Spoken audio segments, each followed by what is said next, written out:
Apparently, this guy wanted to remake this movie like 10 years ago. I don't know if he did or not. I don't think there's another Pin movie, is there? Not that I'm aware of, but all the elements are there for a really great remake. But let's get into that a little bit. Yep. Okay. All right. You're fine. Okay. All right. It is After Dark. This is Black Dog Video. That makes this the Black Dog Video After Dark podcast, or Black Dog After Dark. Or Black Dog AD. Black Dog AD, possibly. My name is Dylan Reimer. I'm one of your hosts, and an occasional. That wasn't me. It sounded like a kazoo. Or like someone's like tuning his car or something. Well, we are recording live at a video store, and it's a busy street just right out in front of us. And the weather is getting better, so people are out driving around honking. But once again, my name is Dylan Reimer. I'm a comedian and occasional employee of Black Dog Video in Vancouver. More than an occasional employee. You work like 2 or 3 shifts a week. Yeah, but I don't want my fans to know that I need to work at a video store to make ends meet. I want them to think that I'm living a shitty life exclusively from the ill-gotten gains of telling jokes to morons in redneck bars in northern Alberta. Wow, interesting. But we're not in northern Alberta. We're in Vancouver, here at Black Dog Video, 1470 Commercial Drive. You might wonder who that voice was. God, this is a terrible intro. No, it's all right. It's working. Anyway, we've mixed things up. Well, I know. That's why you're totally thrown off. Yeah. So instead of sitting to my left, as he usually is, sitting to my right would be... I'm Alex Chisholm. I work at Black Dog Video. I have worked here a long time. Way too long. And I also work at the Rio Theater down the street. I'm a programmer. Which will be opening up... well, it's currently open in sports bar form, but we're allowed to reopen as a theater again on the 14th. 14th or 15th? Or the 15th. Whatever. Just check the website. Sorry, guys, I'm in a bit of a... This will be airing... Canada. This is Canada. Well, we were gonna whatever. That, my brain in terms of dates right now, because of this whole crisis is sort of... So by the time this airs, there will be programs. There will be There's films, yeah. Look it up. We're going to kick off with some greatest hits cult films, and we're also going to show some Oscar nominees and stuff. Check the website for all the details. Actually, I've got a question. You guys are doing a sports bar thing right now. Correct. RuPaul's Drag Race. Well, Not a sport, really. It's a competition. It's drag racing. Just because the word drag races in it? Well, does that mean they can show Death Race 2000 because it's not a competition? yet, unfortunately. Is there actually drag racing? Oh, do they drive cars? Before we get into any of that, who the hell are you? Third voice. Oh yes, I'm Darren Gay. I own this shoddy establishment in the bowels of East Vancouver. Pretty shoddy. Yep, for going on over 15 years here now. Yeah, it's been some time, and and we are a video store, and we are a video store podcast. Every couple of weeks, we like to review a movie that time forgot and see if it holds up. And we figured, it being Canada Day. Woohoo! Oh, and also we forgot our fourth member. We have a guest today. We are joined by a 5'9", anatomically correct medical dummy named Pin. Yes, welcome, Pin. Welcome, Pin. Well, thank you. Are you? I'm expecting you to do it. Are you the voice of Pin? I'll step in. Okay, so Pin, you haven't watched your own movie, so you might not understand any of the references or questions. Be that as it may, Pin to me is an actual human being as opposed to just a plastic, anatomically correct surgical dummy thing. So Pin to you is alive. Yes, and I will punch you in the face, even if you're a woman, if you say otherwise. Yeah, you're going to fly off the handle at any slight of... Anything. Really anything. Yeah. So if I were to call Pin an office dummy, what would you I should punch you in the face! Anyway, so yes, the movie we are doing is the 1988 Canadian cult psychological thriller Pin. So and we're doing this for Canada Day. Yeah, this should be dropping. So happy Canada Day, everybody. Yeah, are we still celebrating Canada Day? Like, is that a thing still? I'm pretty sure it'll be canceled at some point. Yeah. This is not a huge political statement. No, but we're not going to do anything like that. But maybe it's Nation Day or Not America Day, Right. or Happy 6 foot plastic anatomically correct surgical dummy that is telling you to murder people day, Let's go with that. which is precisely why we chose this film. It is directed by Guy with a really, I've never heard of. Sandor Stern. What an awesome name. Amazingly, is not a villain trying to take over the universe in Never heard of this guy a Marvel before. movie, nor is he a Viking overlord. Sandor Stern. I did a little bit of research on his life, His and life, his whole life. well, he was mostly a writer. Right. However, he has directed, I think, like maybe 16 movies. Among them, Amityville, the 1977. No, he didn't direct that But one. he wrote it though. He may have written. Well, I'm not sure who wrote it. It's Stuart Rosenberg who directed Well, The original original. Amityville. Well, he's credited. I think he's probably the screenwriter on the original Amityville, and I think he directed Amityville 3D. Maybe, but he directed a favorite of mine. It's a bad movie, but it's a favorite of mine. John and Yoko: A Love Story. The TV movie. It was a wasn't TV movie from the '80s about John Lennon and Yoko Was that Ono. who's And, about? Oh, I thought it was. yeah, John. yes, yeah. Oh, and, interesting. John and Yoko McDonald, Yeah. But down the street. But no, it's about John and Yoko, and it's one of the most historically accurate movies about a rock star. But the script is bad, and the performances feel like impersonation. So what is so accurate about it then? Well, it's just what they choose to. The font of the credits. No. Like the details that they cover in the life, and they get the major points. Who was it? Who played Who John played Lennon in it? that? His name slips my mind, but he's the Yeah. brother.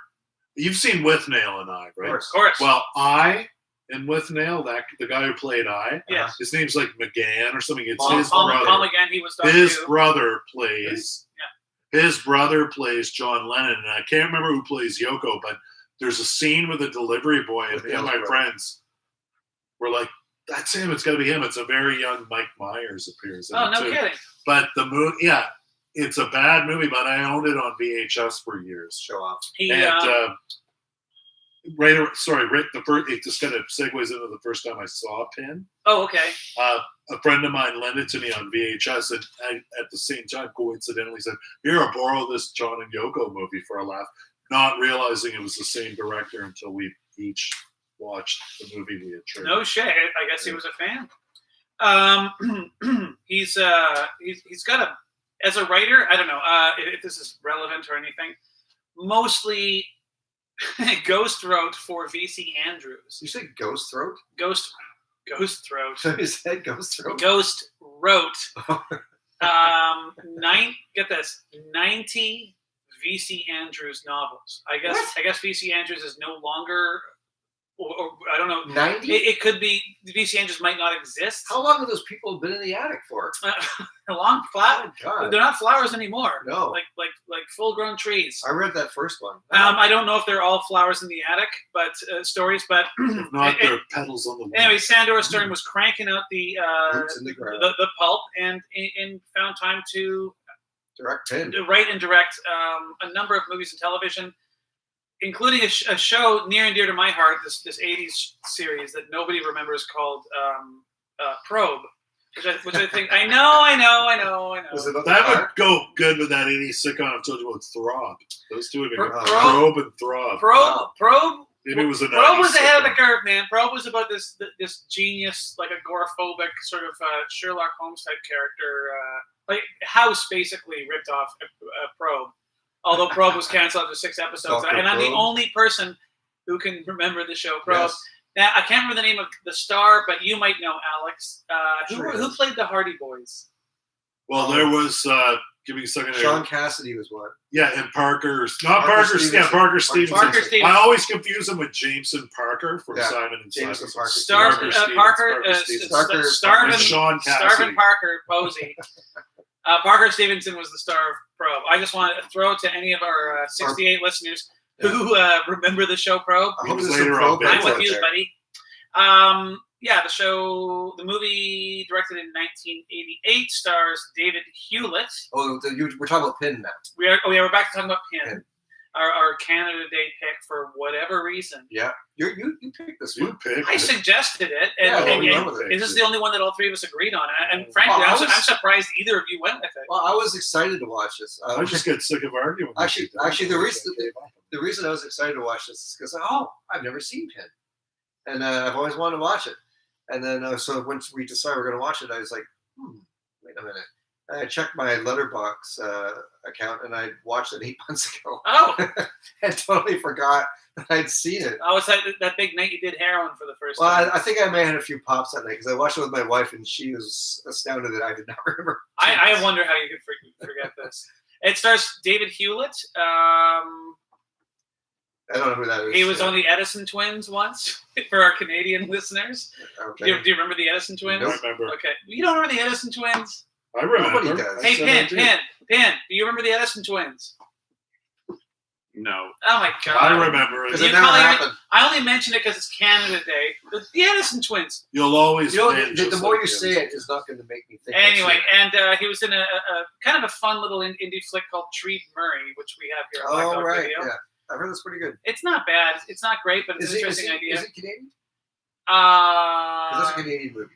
yes. Well, yes, David Hewlett is Canadian. Wow. And he's on a Good series that I just started watching in the middle of the pandemic lock-in, a sci-fi TV series called Dark Matter, which is it's kind of like Is it about the beer, the craft beer? it's exactly what it's about. Wow. It's a space TV show. It's, Who cares? It's, Let's go with okay, it. whatever. Yeah. But I thought you guys would get all excited No. about Cynthia Preston. Yeah. Alex, What? Is It's that Canadian. is that her name? nothing. What? The female lead in this movie is named Cynthia Preston from My Bloody Valentine. Is that, that's Oh, where no. she's from? Yeah. Okay. She gets hung on a hook or something. Or of all the people, I can't remember. I've seen My Bloody Valentine, but I hardly. Well, we did it for the recall. podcast. you recommended it for the podcast. Yeah, years ago. This But I movie, don't by the way, remember. has Alex written all over it. Like it's your favorite kind of thing. A low budget, like older 70s, 80s Canadian film that no one has ever seen. Like anyway, Yeah. Terry O'Quinn from Lost. I'm a big Terry O'Quinn fan. He's excellent in Really? The Stepfather, an 80s thriller. Really Yeah, that's a good one too. solid 80s thriller. At least it was when I saw Yeah. it way back. in the Which I day. still haven't seen actually. And you guys probably noticed a surprise celebrity is involved in this movie. Was it The voice of Pin. who was that voice? Did you notice? Well, I would have never in a million years guessed this. Because I saw it in the credits at the end last night when I watched it, but I can't remember who it was. Pin. Do either of you watch Breaking Bad? Yeah. You know, Is that the it- same Jonathan Banks? it's the same Jonathan Banks. Because I wrote that down Yeah. because I was wondering about it. He plays Mike Ehrmantraut. Mike Ehrmantraut on and Better Call Saul. Better Call Saul, Breaking Bad. He was also in a series called Wise Guy that was terrific, like a really really good. Because I thought Yeah, series it was from the filmed 80s. here. so it's the same guy because I was going to look that up. Yeah, I was- it is in fact. because it's really weird because It's sounds, weird. sounds nothing like what he does now. kind of talking like this, Yeah. Him kind of talks Why would they get him to do that? Like that's so crazy. That Well, maybe he that's- was prepubescent back then. But It no, was he's just. he's it- always been old. It was a weird detail in a weird movie, and let's get right into it. So Yeah. it was I guess it was my pick. It was your pick. So we'll start with my first impressions of this Ooh. movie.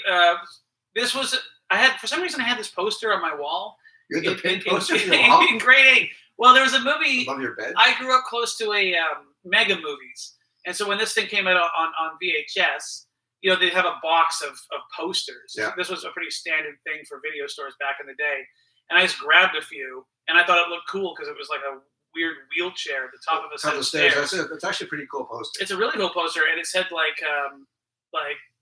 you don't know Pin, He's or, going to stick you when you're not or- expecting or it. whatever. You know, the nurses. You're gonna watch Pin have sex with a nurse. This ain't probe.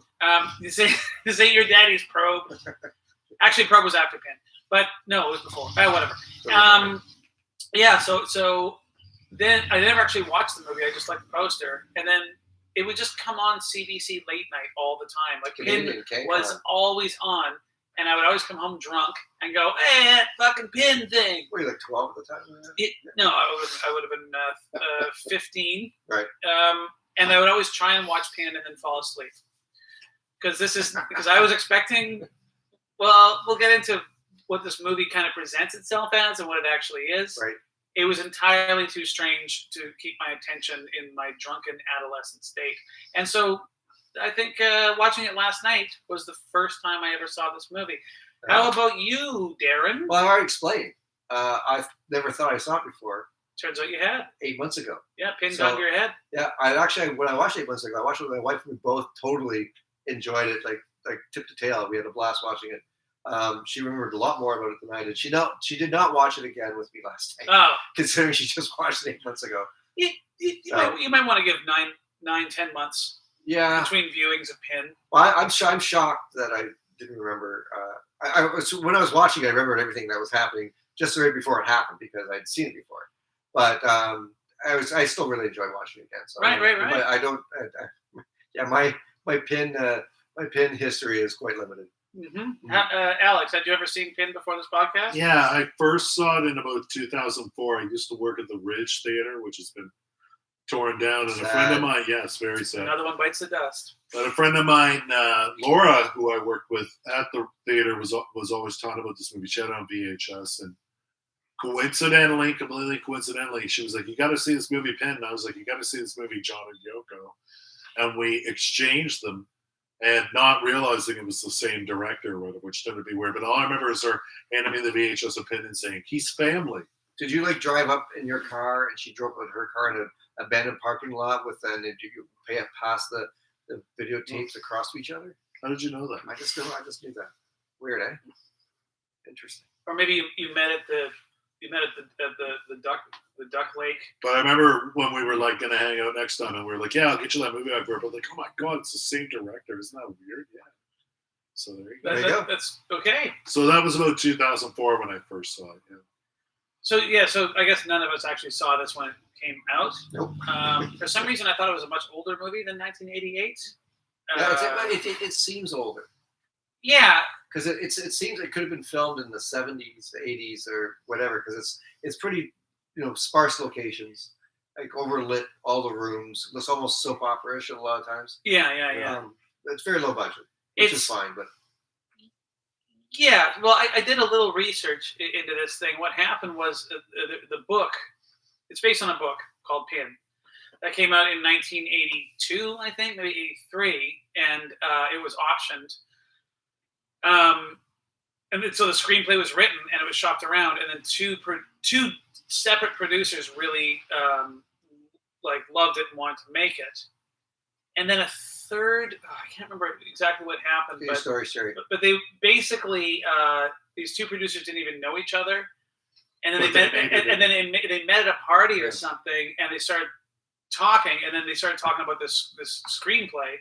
And they both loved it, and they actually formed the production company that made the movie. They're like, our first project together will be Pin. Hey, best buddy forever.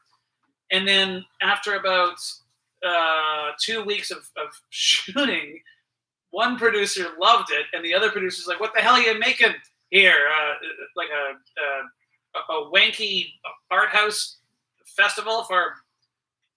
Right. So many things I can't say that this character would say, but it's no longer whatever. Point being, the one guy thought it was going to be like a slasher horror flick, right, and the other guy wanted to be like sort of an art house. Well, it was in the heyday of the movie. slashers too, so that's I can see that's why someone would think that making a horror movie, it's gonna almost have to be full of boobs and blood. Yeah, boobs and blood, and Michael Bublé. But watching this movie, what I find so interesting about it is a horror movie that isn't. I mean, it's a psychological thriller, is how I would describe it. Yeah, it's not scary. I thought it was scary at points. Really? Yes. But I was expecting like a scary slasher horror movie, and what I got was a really weird, twisted, psychological. It's really weird. Dude having a fucking mental breakdown through his whole life. Yeah. And clearly that was also the two separate producers had similar issues, because the one guy's like, well, we're making a horrific horror movie, and the other guy's like, no, I prefer like a more of a slow burn, like psychological drama. Yeah. And so what you get is like a mix of the two. Well, there's nobody gets killed in this movie, really. Well, Is it- well, I mean, not. Near death. They're Brutal, they're baby. very very little Well, violent. the parents die in a car crash. Yeah, that's not. That happens in every movie, and it's their own fault, or was it Pin's fault? Well, okay, so there's that. I mean, Was that you? me? Oh no, it's Pin. Hey, Pin. Pin, keep it down over there, Pin. You're looking great for your age, by the way, Pin. I'm still here. You don't look a day over factory issue. I mean, I guess we have to talk about what this movie's about. So, it's about siblings, Yes. an older brother and a younger sister, Yes. maybe 2 or 3 years apart, and they grow up in this weird house with a dad who is a physician, or maybe he's a stepfather. He's the dad. He's a physician, and then a mother who's a hypochondriac. Is hypochondriac mean like people that are afraid of dirt? Is that, that's Yeah, not it? yeah. Well, maybe she's not a hypochondriac, like disease-wise, but she's just obsessed with cleanliness. They have plastic on the furniture. Yeah. He gets scolded for coming home and getting a little bit of dirt in the hallway, and then she slaps him because of it. Yeah, And so he has no friends because he can't have everyone over to the house. Yeah. So they're brought up in a very sterile environment where they're taught that being dirty is you might as well be like licking the devil's anus if you're Yeah. gonna be dirty. or working at Black Dog Video. Or same thing. Um, And I'm the devil. That's what I tell you whenever I never say going to work. I'm always like I'm off to lick the devil's Like anus. the devil's anus. we're off to lick the devil's anus. Even regulars here at the shop know what I mean. Yeah. Well, it says it on the business card. Licking the devil's I anus Licking the devil's since anus. 2005. I ho, That's actually pretty good. I ho, to the devil's anus we go. At 1470 Commercial Drive.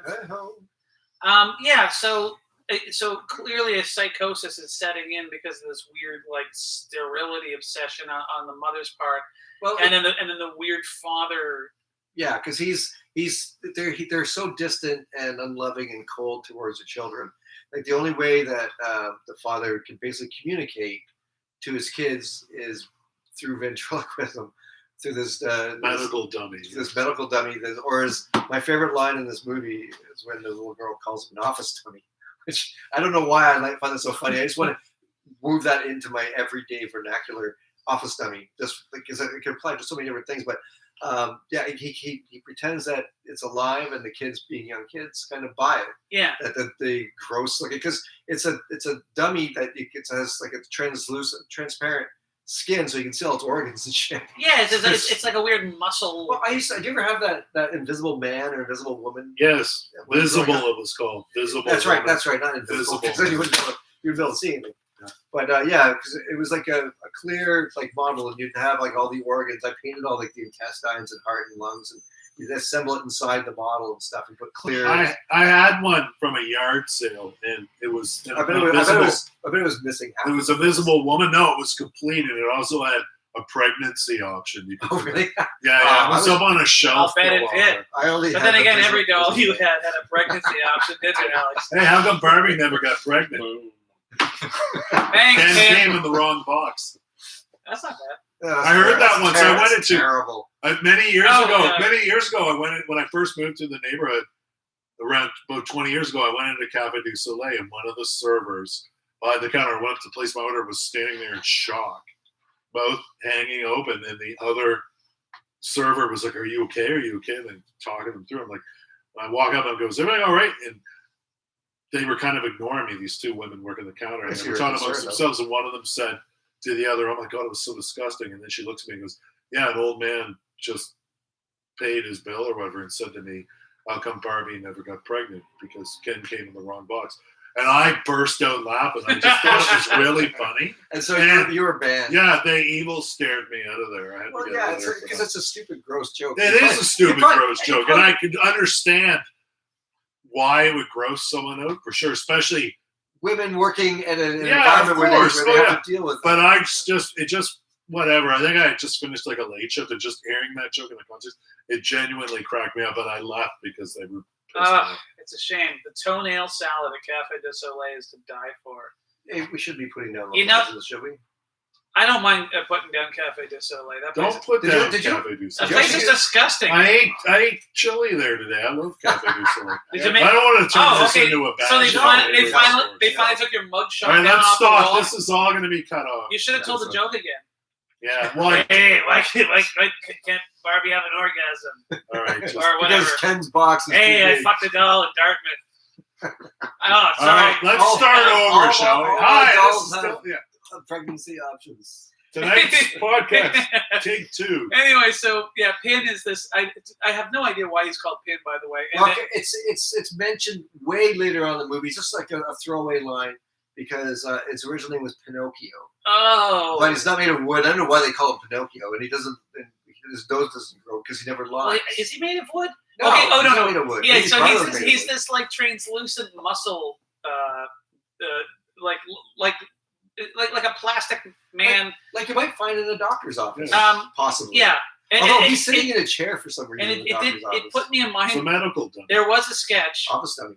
on I think it was at Mr. Show that Bob Odenkirk used to write for Saturday Night Live, and he wrote this sketch called like Mr. Muscle or something, and it was like one of these guys who comes out, and I remember there, on Canadian TV there was actually this dude called like Mr. Muscle or something. Right. Do you remember this? And he would wear this like skin tight suit of sinew and Ew. yeah, it was right, and he'd be like, "Well, this is my pancreas, and it regulates it. If it gets cancer, I die." Did Or- he dance around and stuff? yeah, well, he'd be like, "I'm Mr. Muscle," and so Bob Odenkirk had this one sketch where it's that guy, but then his innards start spilling out, and there's like blood.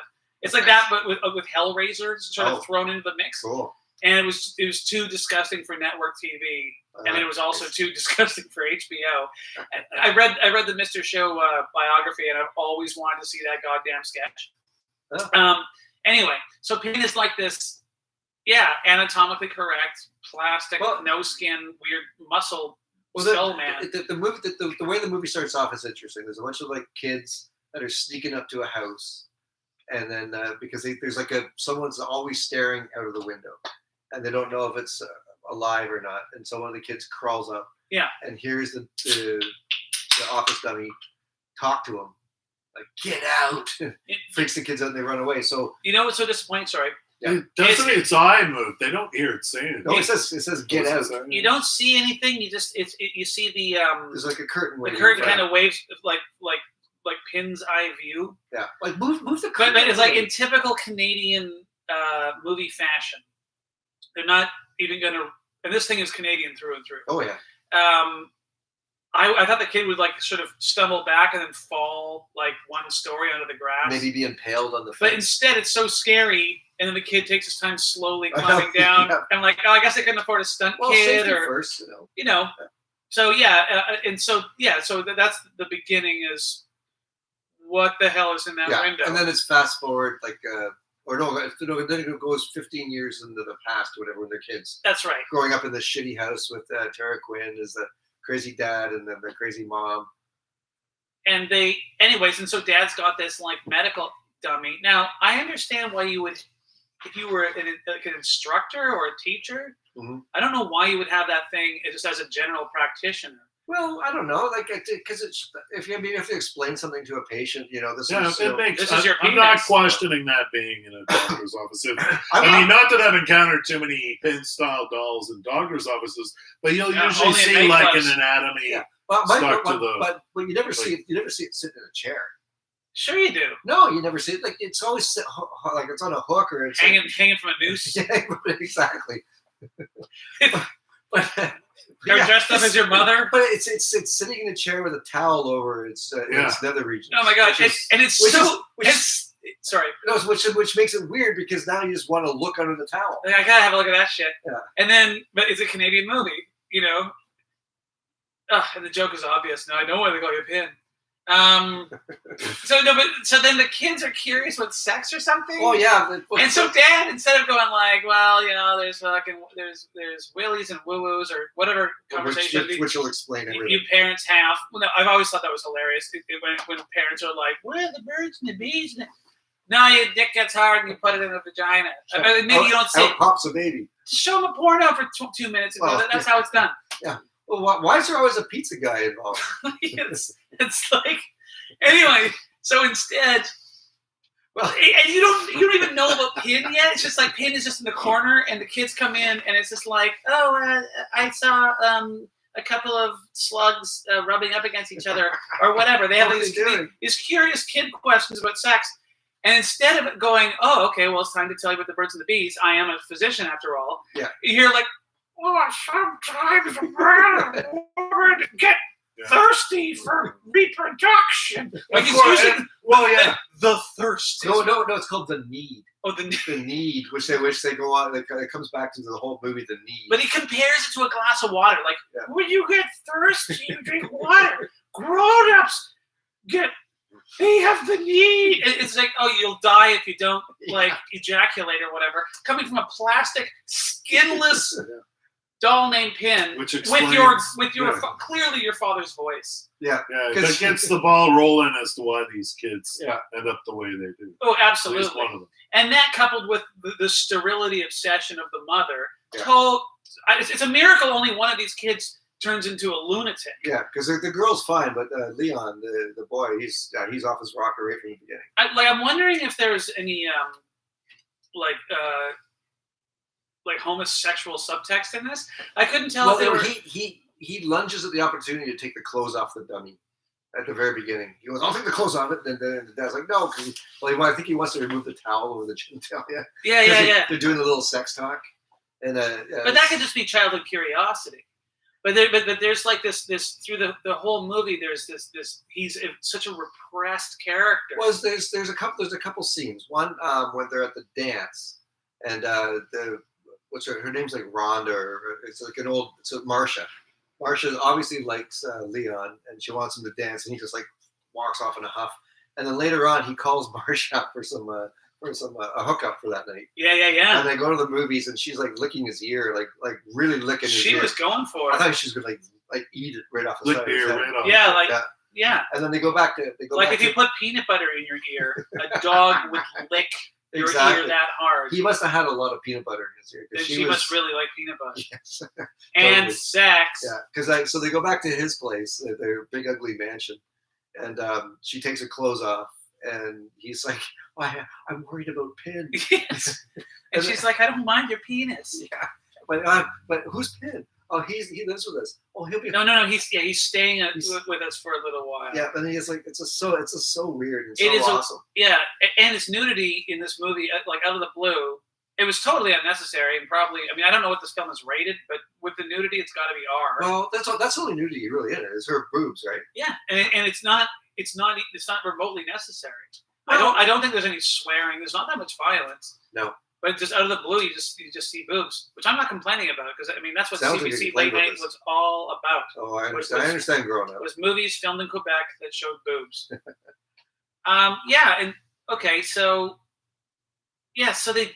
So the older Leon, the older brother, develops. He develops an unhealthy relationship with Pin. Yeah.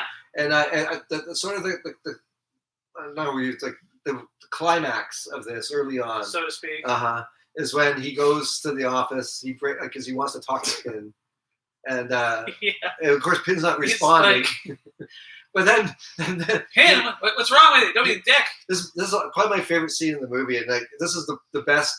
What the fuck is going on? Is when the nurse comes in and locks the door. Obviously, she's done this before. Yeah. And then, there's a great shot of her looking at Pin, and she raises her eyebrow, like, "Oh, I like the way he's looking, sitting there with no skin." And yeah, okay, I'm wondering, she lifts his chin and stuff. Yeah, that's right. So he's looking at her. Yeah. Which is like so creepy and gross. And then she grabs the doll and just starts has sex with it. But so my question is so is this Pin doll? Is he got a fully erect penis? Is it sticking up? Is it laying against his belly? Well, I didn't overanalyze that part. It's just they're dry humping. She's dry humping. Is that what she's doing? Because I don't know how dry it was, dude. Well, but anyway. So this is. They're rubbing up against. Why is my plastic anatomical doll always wet in the crotch when I come to work? Well, I have to assume that she washes it down after every. Oh, session. Can you imagine how shameful that must be? There's already a certain amount. It's Canadian dry. Canada dry. Try it again, Pin. It's Canada Dry. Oh, good one, Pin. Zoom. I mean, boom. All right, Pin. I mean, masturbation is already shameful enough. Like that moment afterwards where you're like, why did I do that? But imagine imagine if you find yourself lying on top of a He's plastic fucking doll with no skin. face. It's like, oh my God, I had sex with Mick Jagger again. So, well, you'd see like I'm sure it's penis. All you can see is all the blood vessels and stuff in it because there's no skin on it. Yeah. Like that's not really much of a turn on. I have to think. Well, it is for her. Maybe- This whole Maybe she's into English guys. There's no question she's turned on. But yeah, And the poor it kid, is a totally weird scene, and the kid watches it. Yeah. and becomes the kid is watching from the closet. Yeah. Now I don't know if that's deliberate, but it's And like the doll seems to be staring at him while it's having sex with the nurse. it too. is like Yeah, help. sure, it's just- I thought we were just friends. I didn't sign up for this. Yeah, how come the doll's not? I can't move. By the way, haven't you noticed I never talk when your dad isn't in the room? You fucking moron. Yeah, he hasn't noticed that part yet. The sister has noticed. In fact, she Yeah. looks over at the dad and he goes, "Oh," he's like the worst ventriloquist Yeah. ever. He He's shows like, his lips moving. flapping around, you know, It's pretty like funny. like Audrey too, just the biggest rubbery lips ever moving. But the kid's like, "Oh, tell me you love me, Pin. Yeah. Your father wishes you were never born." Anyway, so right, so So it's and then they're back at the house. It's his sister's birthday. And this is my favorite part. Is one of another favorite. I had so many favorite parts of this movie. Is like the dad's giving the daughter some presents, and he says, "Well, one's from Pin," and then Leon's like, "Oh, which one is it?" Yeah. He's so excited, and then it's like some lame ballerina figurine, like a music box thing. He loves it. He's in love with it. He carries it around with him for a good chunk of the rest of the movie. did Pin There's a scene. There's a did scene. Pin where- get a card? There's no thing It's to all it. written in Pin. It's like Bloody plastic, fingerprints. bloody, horrible Hellraiser It's like, handprints. Pin, I love you. Love Uncle Pin. But it's so funny because he's so enamored with this. It could have been anything, but it's just because it's from Pin. Yeah. It could have been anything. Yeah. Anyway, yeah, it's not even painted. Oh, by the way, about that doll. So the budget on this thing. It all went into the Pin, I guess. I think it was $3 million. Does that sound Sure. right for 1988? Maybe Sure. it's probably more like. I don't know. Does 30 million sound like too Way much? too Okay. much. So let's say 3 million. Certainly under 10 million. $70,000 of which went to making the doll. Did he just make one, or was it several? I think it might have been a stunt doll that had sex with the nurse, Oh, and they immediately They brought in the stunt doll. I'm sorry, are we boring you out, sir? No, you seem like you're falling asleep over there. You're yawning a lot. You're making me tired. But $70,000 for that doll. I mean, that's a lot. Is it? I wonder if Pin. Well, hey Pin, He's the star of the show, and the movie's named after him. You might as well spend a little bit of that budget.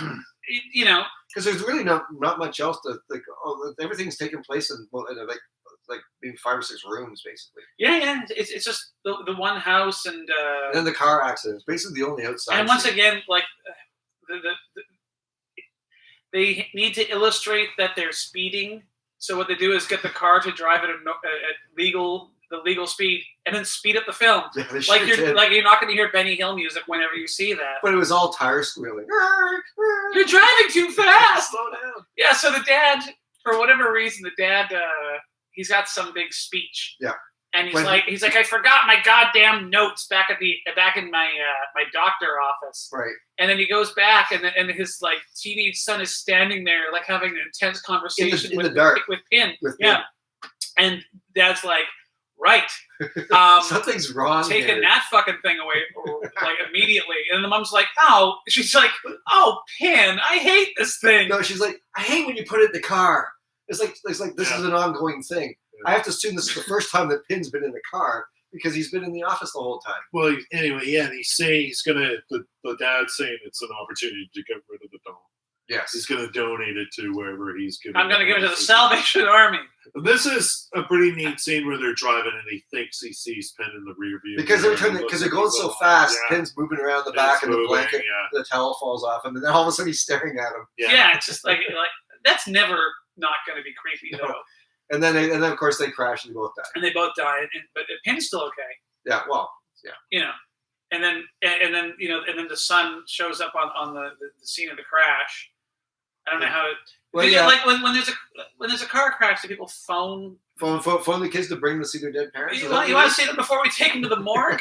You want to see Pull their last that grisly sounded scream? really odd too. He just kind of shows up. Well, actually, they were both there. The girl was there. She was in the car. Yeah. And he was like grabbing Pin out of the That's crash right. car. Yeah. I didn't realize you're also allowed to just remove evidence from a possible crime scene. Well, especially the potential murderer. But yes, Exactly. Like, who knows if Pin didn't kill him? We don't know that. Because he lunged at him as they were crashing. So who knows? Was Pin alive? Because this is the point in the movie you wonder if Pin is alive. and I where did Pin even come from? I mean, there is this some discussion. Well, where did the dad get Pin? Well, Well, probably you at the medical supply store. I don't see why you're so dumbfounded about the doctor having a medically correct. I'm not tummy. dumbfounded. I'm just Why you're so, dumbfounded, I'm just my friend. curious. It's like you make it sound like the most preposterous. It's a thing weird ever. It's doll, dude. It is weird, but it's not so weird for a doctor to have. I think it's a little bit weird for You always see the family. cliche in the movies, like the skeleton. Look, hanging. it's not weird for that creepy German guy who did the fucking dead corpse exhibit. You know, the That was cool. the Body It was Worlds thing. awesome, Oh, yeah. no, well, whatever. I worked at Science World for that, and it's It was- one thing It was when fairly nauseating. it's one but it was thing when cool. you're in there for 1 hour. It's another when 40 hours of your And you week have to is with like plastinated corpses. And you have to wipe it down all the time. Honestly, Did you have sex with anyone? no. No. I made love. Oh, okay, sorry. Plastinated love. I blastinated those plastinated. That horse? No, we didn't get that one. Did you get the horse? No, Oh. no, we had this fucking. We've never talked about this on the show before. I don't think so. I saw the exhibit. I thought it was amazing. So did I. The nervous system was my favorite.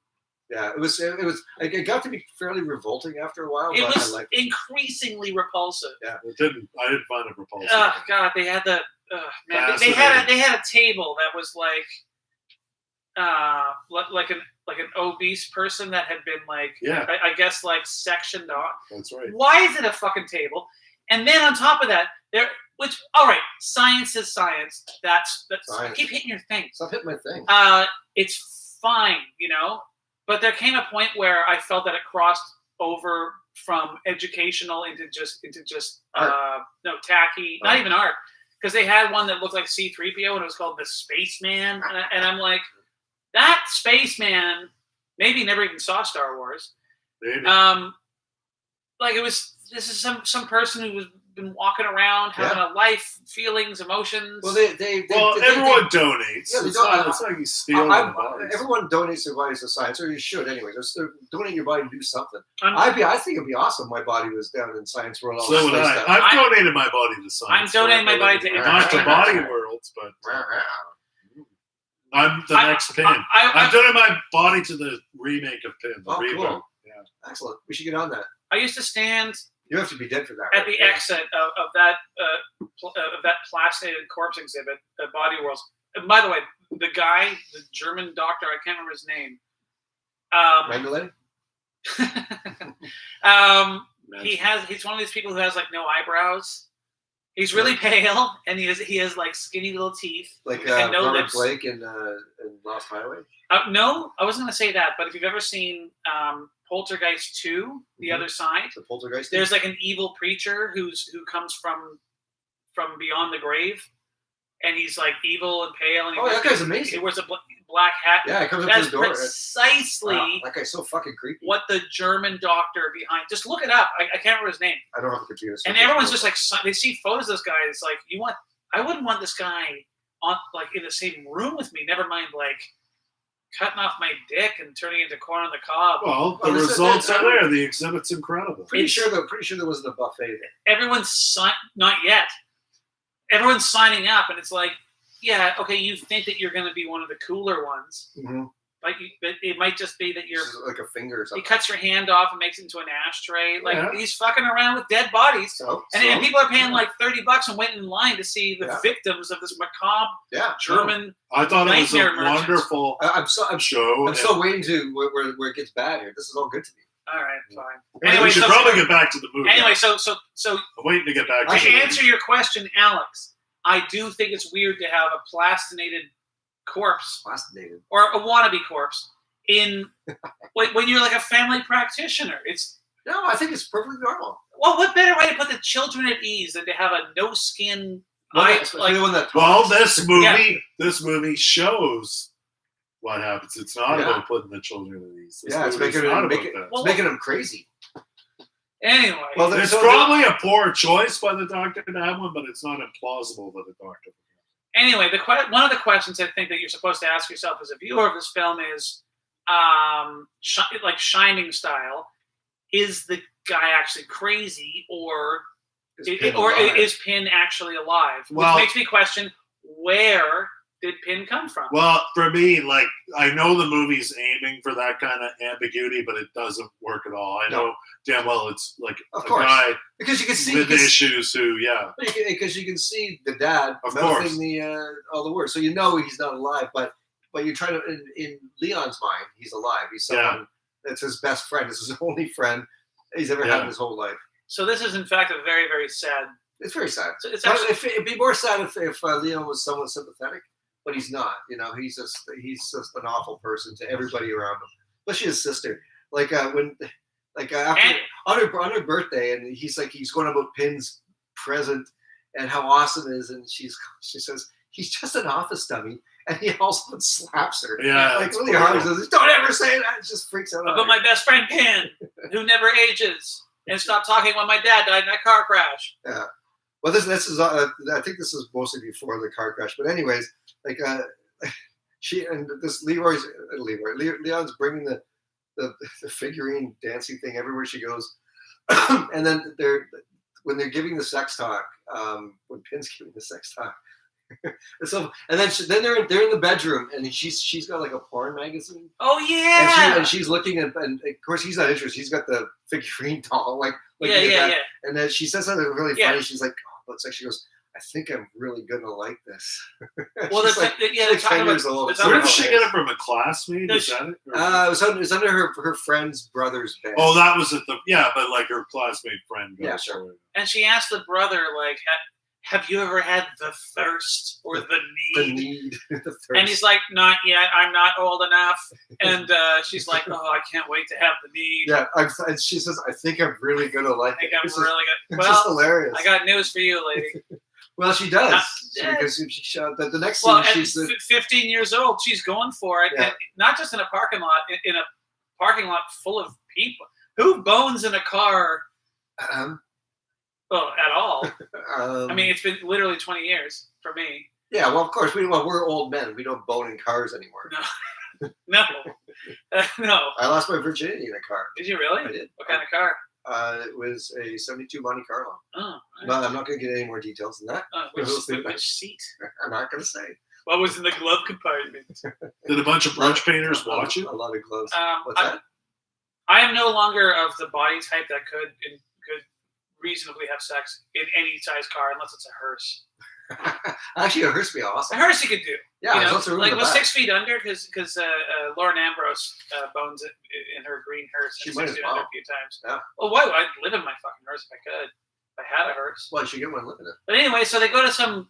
It's like the high school is just happening. Yeah. It's like a nighttime. It's a dance. Is it a dance? It's a dance, It is a yeah. dance because And all the teenagers look like they're 30 years old. as they always do. Mhm. Well, it's Quebec. So Ear Lady asks clearly either asexual or homosexual Leon. pin boy Yeah. Leon Yeah. to dance, and he's just like, Marsha. He doesn't even look at her. I don't think he even says no. He's looking for his sister, and he asks her if she's seen Ursula. Her name's Ursula. For some Oh, because reason. someo's written something on her locker. on his locker. It's her like locker, it's like Ursula's a huge slut or whatever. Something like that. Like If you wanna Sharpie. Yeah, you want to get fucked, come see, whatever, it doesn't matter. It's like, Yeah. it's, yeah. And it turns out that the graffiti artist wasn't necessarily wrong because Ursula is indeed enjoying it. In a car. No, but they didn't even leave the school parking lot No. where all the drunken ribaldry is taking place. But all the windows are fogged up, and of course the cars are rocking. So you don't come a knocking. He came a knocking, Yeah. and then he used his foot to knock that guy in the nuts. Did you notice that? Yeah, he kicks the shit out of He that pulls biker the guy off his sister, and the guy's still got a boner, and then he just kicks him in the He probably nuts. just crushed that boner. Oh my god! Yeah. Yeah, that's not going to work. Made it look like Pin's boner.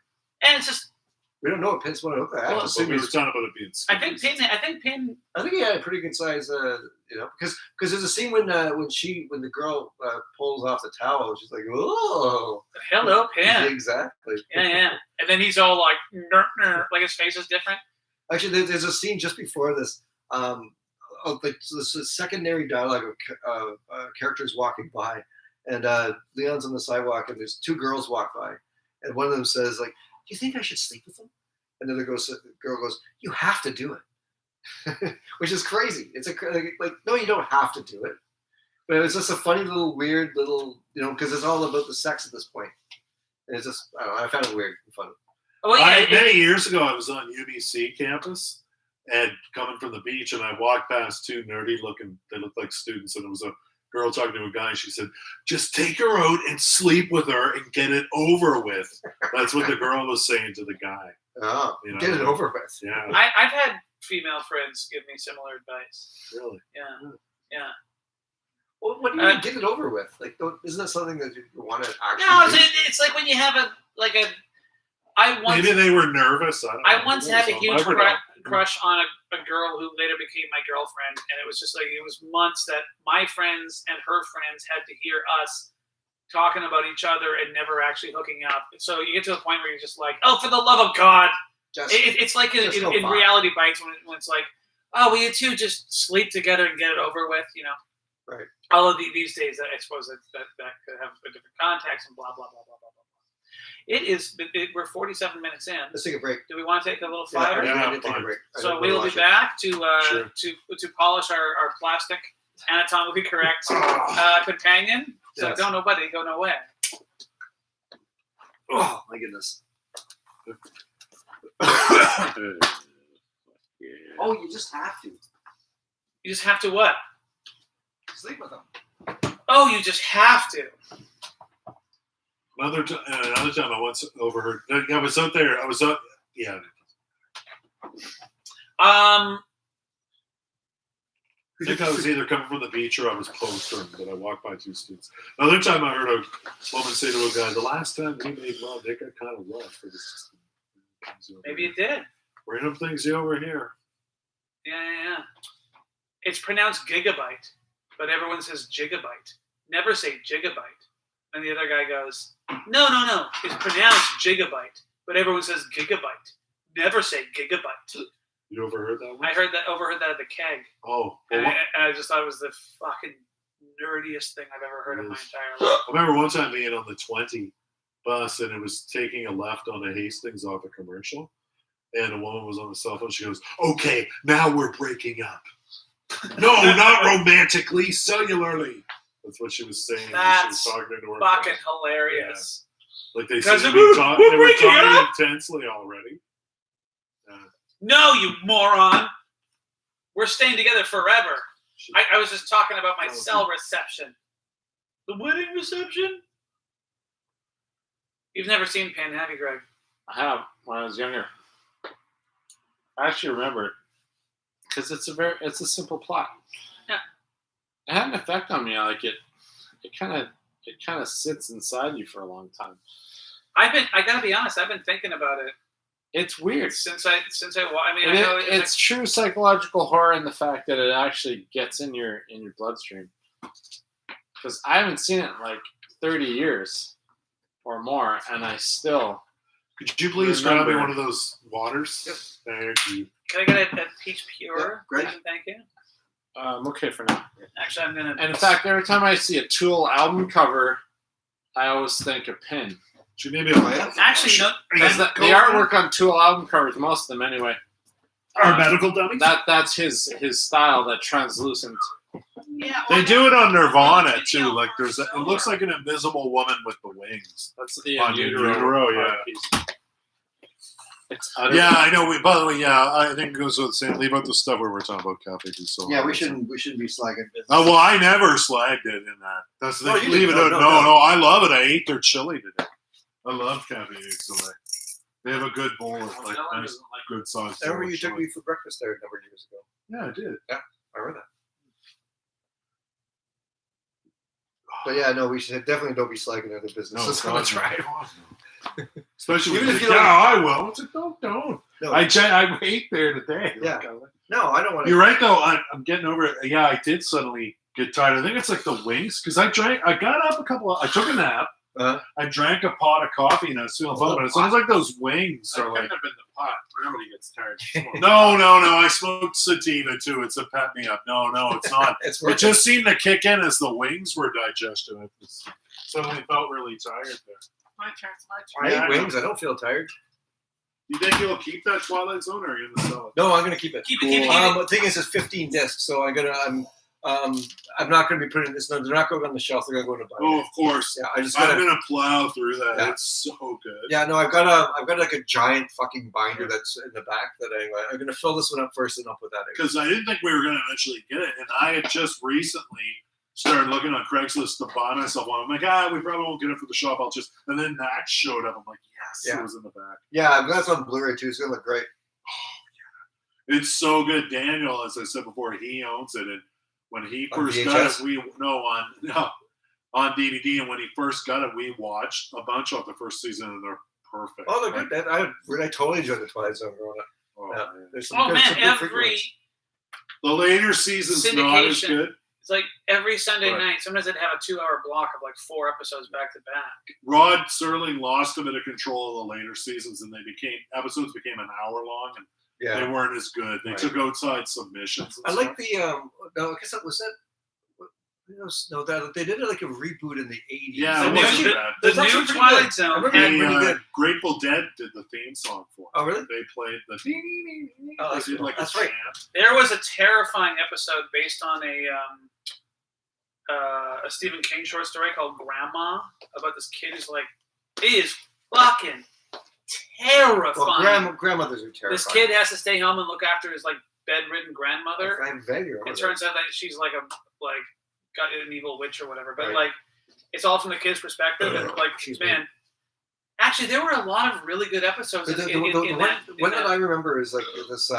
There's like this thing. It was like all of our future is like there's like a company that keeps building everything that we see. They're constantly building stuff all the time.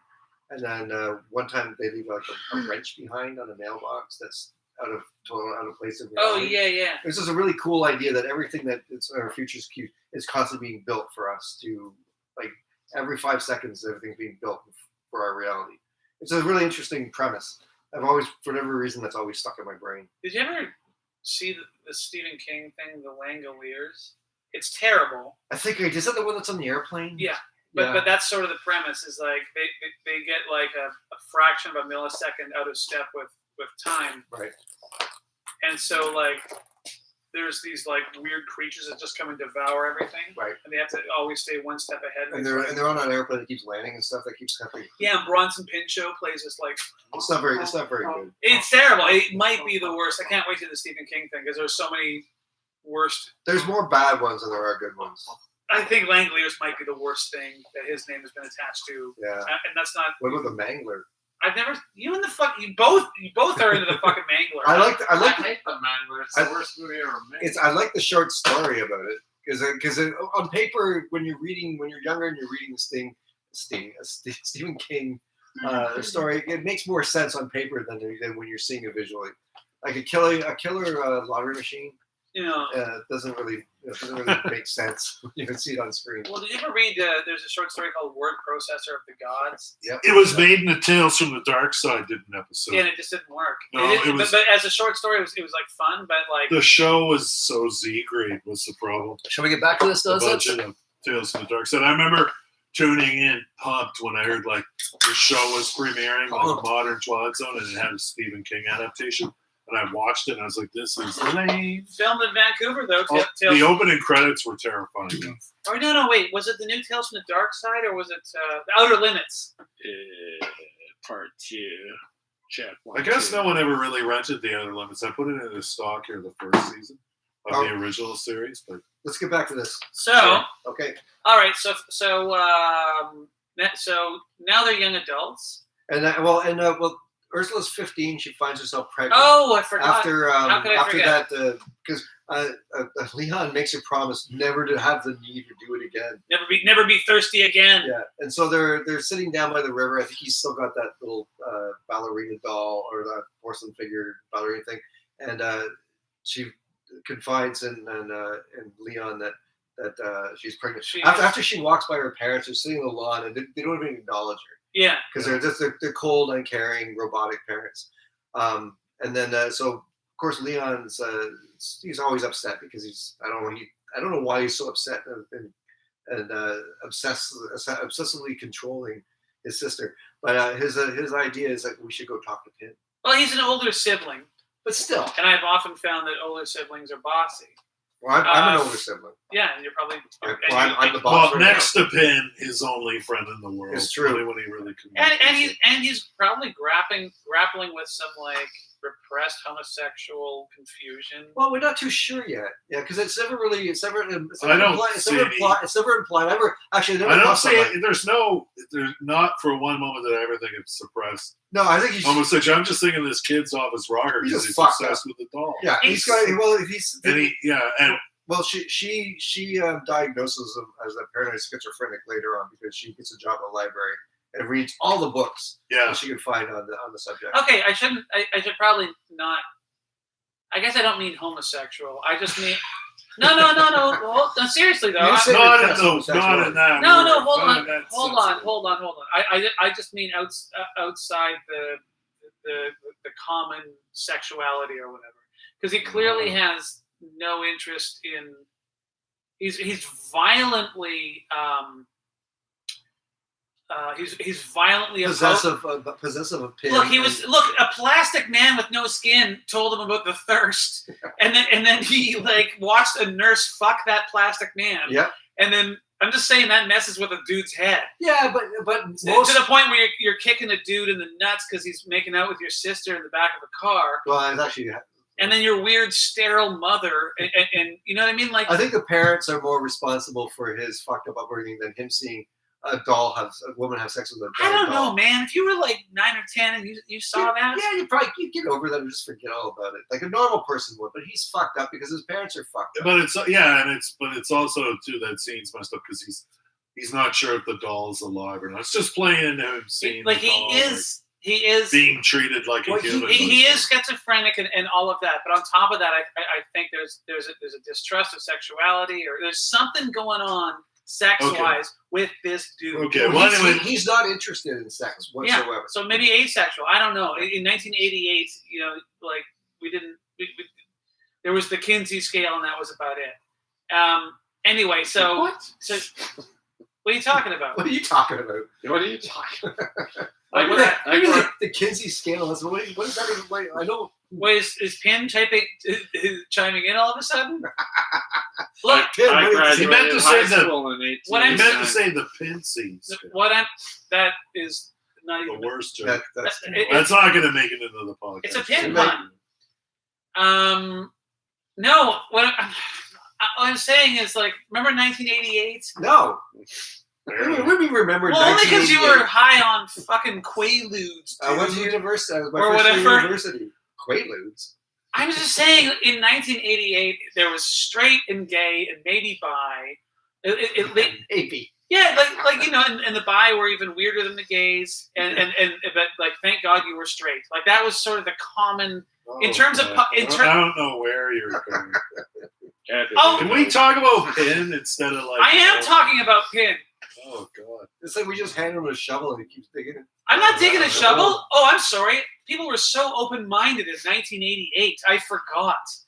Well, yeah, that's right. You did. I'm talking about the actual fucking time, and I understand what you're saying. like, people's attitudes in 1988 were not as open-mindinded and No. broad as they are now. It's true. So you could be a guy like this and be an asexual teenager, and you'd be incredibly confused. Hell, you couldn't even identify as gay. You wouldn't even know what you were because there were no pop culture. He's celibate. Well, but he's also she's probably right. He's a paranoid schizophrenic. He's got obviously mental issues that are like go undiagnosed and untreated. But I think there's something more to it than just that. I'm wondering if this movie has like a character, the lead character, Leon. I think that there's subtext there of sexual repression. Well, yeah. And I don't know if I don't even know if the filmmakers know it or if it's deliberate. I just picked up on it because like he kind of seems gay, but also very confused. See, I never got any kind of sexual orientation from him at all. I just saw him as just a fucked up teenager who's like, it's like his parents can't even talk to him about sex at all. He has to use a dummy with ventriloquism to like to give him the sex talk. Yeah. Which is pretty fucked up. But his sister has no problem with sex at all. No, she does not, and she's fine. She's actually her and Stan, her boyfriend, are the only normal ones in this movie. Yes, and so we haven't even gotten around to Stan. She becomes a librarian. Well, we're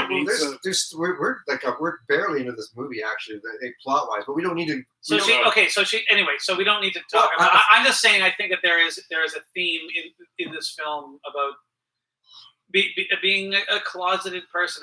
I don't know if it's deliberate, but I just kind of picked up on it. Well, yeah, I think it is, but I don't think it's ever really. I don't think that's not really what this movie's about. No. But hence, like subtext. Well, so she's pregnant, and they finally tell the dad, and he's the one that does the. Should he be doing the abortion procedure? Probably not, but it's a small town, and they want to. Yeah, the brother says there's 15 doctors. You're not supposed to. It's just like anything else. Like you shouldn't perform a heart surgery on your child either. Well, it's funny, and then after that, we have this little sort of this. And the dad. Sorry.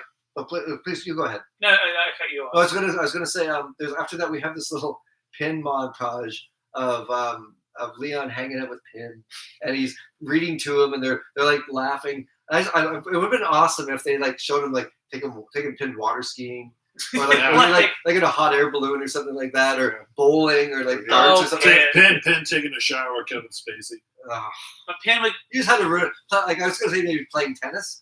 But Kevin Spacey. Weekend at Bernie's water ski scene. Yeah, like I was thinking of Weekend at Pins. Weekend at Pins. Yeah, and maybe that could be the part 3. If you took Pin bowling, would he be offended when all the pins got knocked down?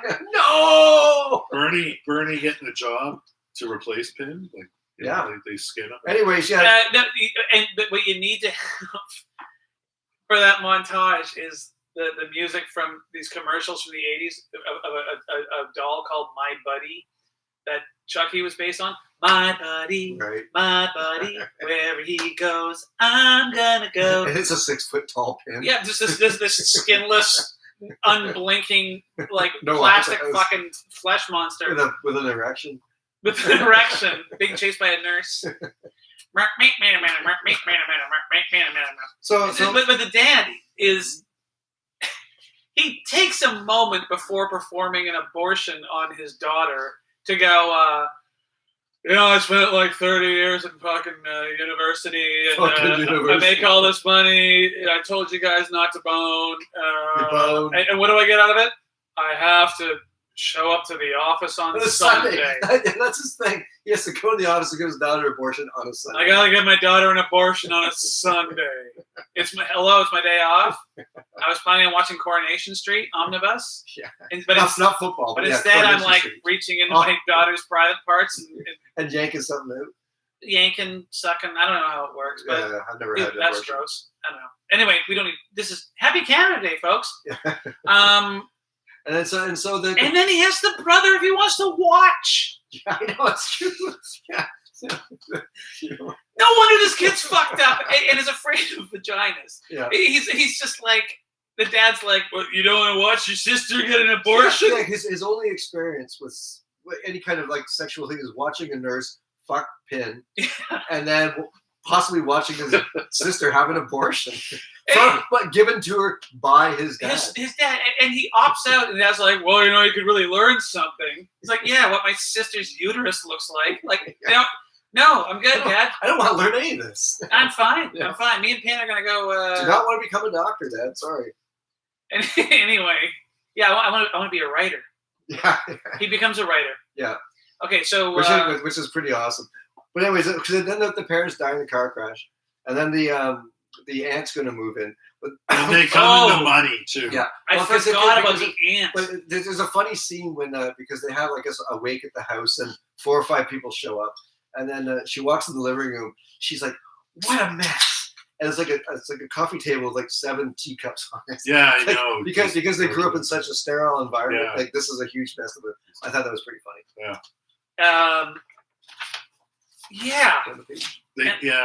And you see that, like, yeah, at first it almost seems like they're gonna look, he's implying, the brother Leon is implying they're gonna have a lot of fun together, kind of thing. Like, we'll just order out for now on. We never have to cook again. We get Takes- ribs, and- pizza, And burgers. they kind of have this symbolism where they like unzip all the plastic off Yeah, of the yeah. furniture. I It's like that they're scene. becoming yeah. I mean, it's a Because I real hate when moment. they put plastic. Oh, You it's know what the I got- worst. I remember It's it the in worst. that era too. I- Like at my at I relatives' had houses. friends that had their parents like, why even bother? I always Why bother living? I always think of Ferris Bueller's Day Off because the character Cameron. I don't know if you remember, but like he's Yeah, got former customer. he's got really Alan Ruck. Alan Ruck? Yeah. Yeah, So we have Alan Ruck's home phone number, Not anymore. Oh. It's just when he was filming a movie. his credit card number. Yeah, I don't know. That guy's got to be a millionaire. May have expired. He was also that guy's got some coin, man. Oh, I'm sure he's done fine with himself. He's on Um, Succession, which is a great show. Oh, he was in Speed. Oh, he's on Succession. Yeah. You know what? Looking for a new TV show to watch. Watch Succession. I heard fucking it's great. Just trying to convince Robin. Just take it home and throw it in the player and just watch it. Should be sucked in. It's great. Should we suck in the player? Yeah, that's what this haunted player. You have a haunted It's player. trapped in a TV. Hi, Robin. Like switching channels. A movie we don't have and no one remembers. directed by Ted Koch. God. Who comes up on our last podcast? Weekend at Bernie's. Correct. Yeah. Wow. Correct. Oh, by the way, get out of my bathtub. Because we said something at the same time. Or do I have to punch you in the shoulder? My bathtub. Or do I have to murder your firstborn? No, you have to buy him When a you Coke. say something at the same time as someone else. You have to buy him a Coke. Oh, is that all? I don't know. Yeah, it's really not a big deal. You don't have to either get a We bad buy a Coke or lotto you're- ticket together.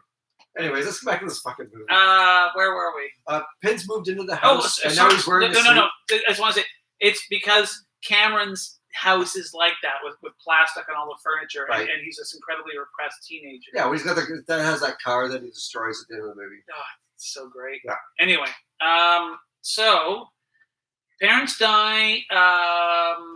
They take the plastic off the furniture. And then things are looking good, and then Aunt Bitchy comes over. Yeah, creepy aunt moves in, and it's so ridiculous the way her demise comes about. Like Does she actually die? she does. She has a heart attack. Yeah. Does Pin? Well, does Pin kill her? she mentioned that moving to the country will be good for the old ticker. She says because she lives in the city. I guess it's hard on her weak heart. Right. I don't know. Her weak city heart. Her weak city heart. So he literally scares her to death. Yeah. Leon scares her to death with. With Pin, also he's doing is like Pin's just laying in the bed, and then Leon's behind her and makes Pin sit up, and she has a heart attack because there's a fucking skinless dummy in her bed. So Yeah. she lives. Office She dummy. lives in the city. She probably sees 18 things worse than that every day. Every day, When she gets on the bus, stepping over piles of excrement and needles. she and wouldn't last a hobos. second on Commercial Drive. No way. Yeah. Nope. It's like a house of horrors out there.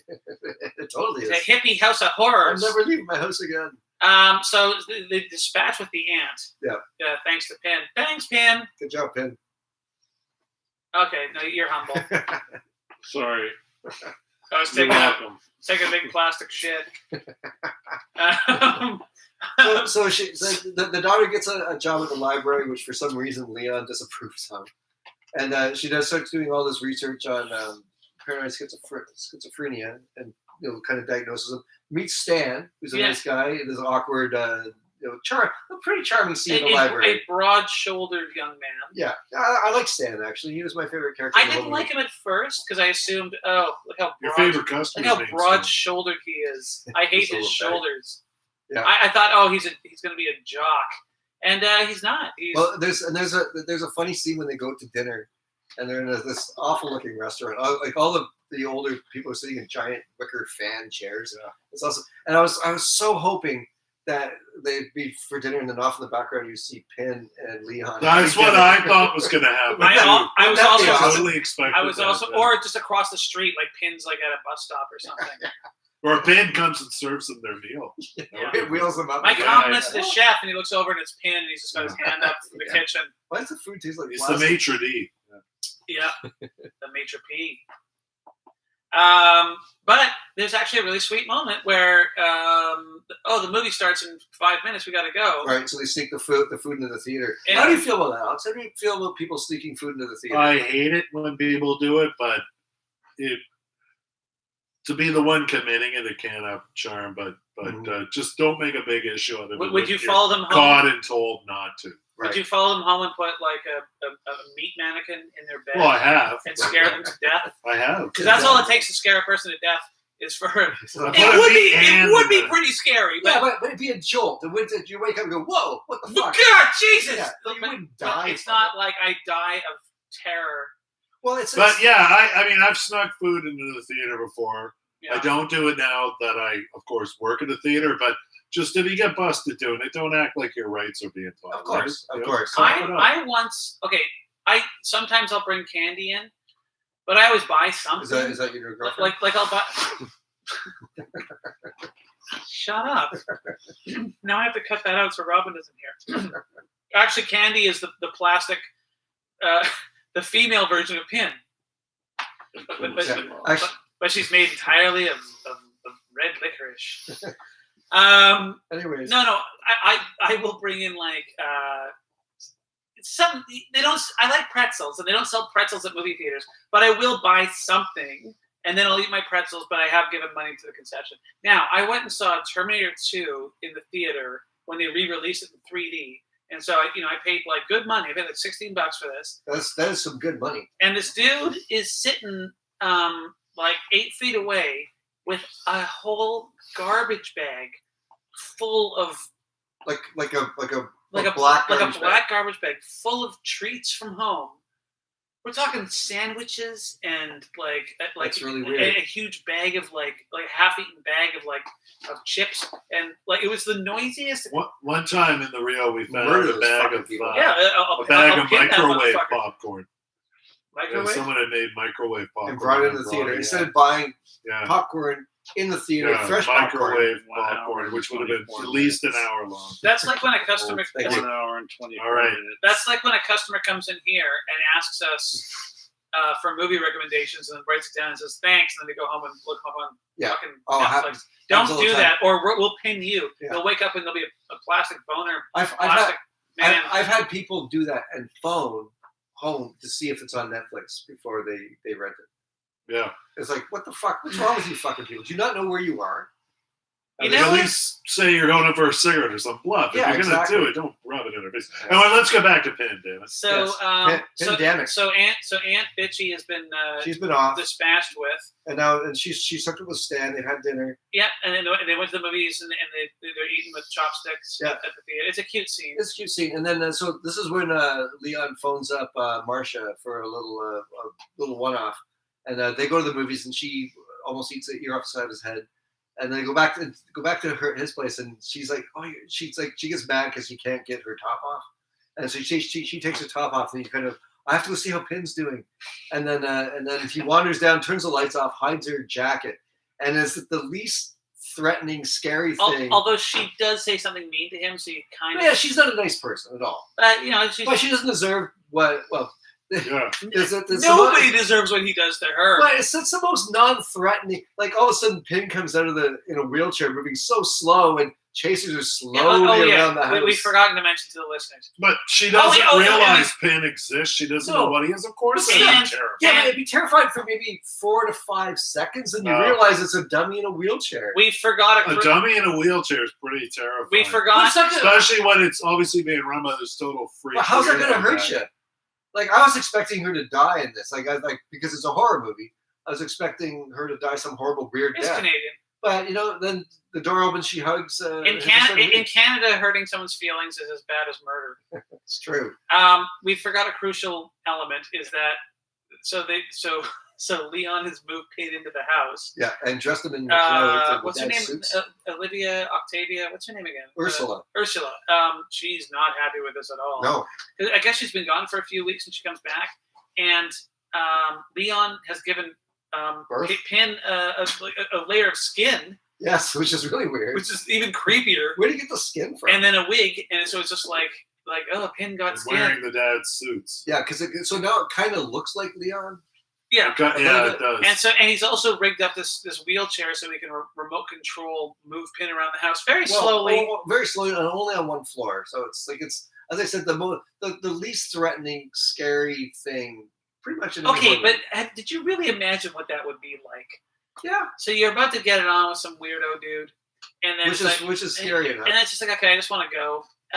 And then, like, even if there were points in this movie where I'm like, is this scary or is this ludicrous? It's walking a fine line. It's I think it's something I said to Robin like 20 minutes in. It's like I don't know if this is like laughably like hilarious or if it's genuinely frightening. Because I'm just imagining what it would be like to see like a life-size dummy in a remote-controlled wheelchair chasing me around in a house I've never been in before. I think it might be kind of funny, But it also might be kind of terrifying. but for not to the extent of how it's portrayed in this movie. She's like losing her fucking marbles as he slowly chase. All she do is like maybe walk up two stairs, But then there's and then the threat's over. like a Dalek. But then there's also the voice going like, "I'm gonna kill you." Well, I don't think he was even saying that. I don't know what he was saying. He was saying all kinds of nasty shit to her. I mean, it's fucked up what he was doing. Totally fucked up. But I don't blame her for freaking out. It's a freaky I totally blame her. And she's a slight woman, and no one's expecting that. Like she's just defenseless in this house with this. I think she might have been more scared of the weirdo control. Well, yeah, that would have been more. That's what the whole thing is. That would have been more. That would have been better if he was way more threatening. But he's just like laughing, and like it's a very non-threatening, threatening moment. I did wonder why she couldn't unlock a door and run away.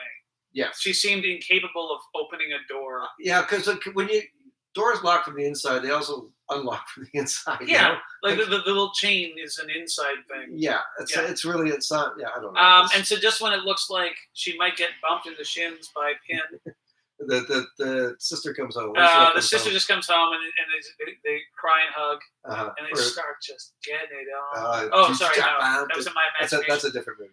And Pin's just loving it. Why are you rubbing your nipples right now? I guess I am. And then she runs away, and then we'll fast forward because we are taking too long. We are taking too long. So basically, they have dinner with Scott. With Stan, Stan. and then they have to introduce Stan to Pin. And Stan's okay with it. Well, because he's been told by Ursula what's going on, and he's putting his best face forward because he knows it's fucking weird. And the initial reaction is, this is fucking Would weird. you go home? Okay, now, first of all, whoever plays Ursula, Cynthia Preston, is I thought of like a very beautiful woman. Yeah, she was gorgeous. I really had a thing for that feathered hair back in the day. Well, she was great. She was rocking the fez. Yeah. I think she's out of Stan's league. He's He's having a good time. Handsome guy. So you've just seen a movie. You're eating some wonton in the theater. Uh-huh. This beautiful woman goes, right. This is my. I got this brother, and he thinks this anatomical 6-foot doll. Like, you know what I mean? Like, yeah.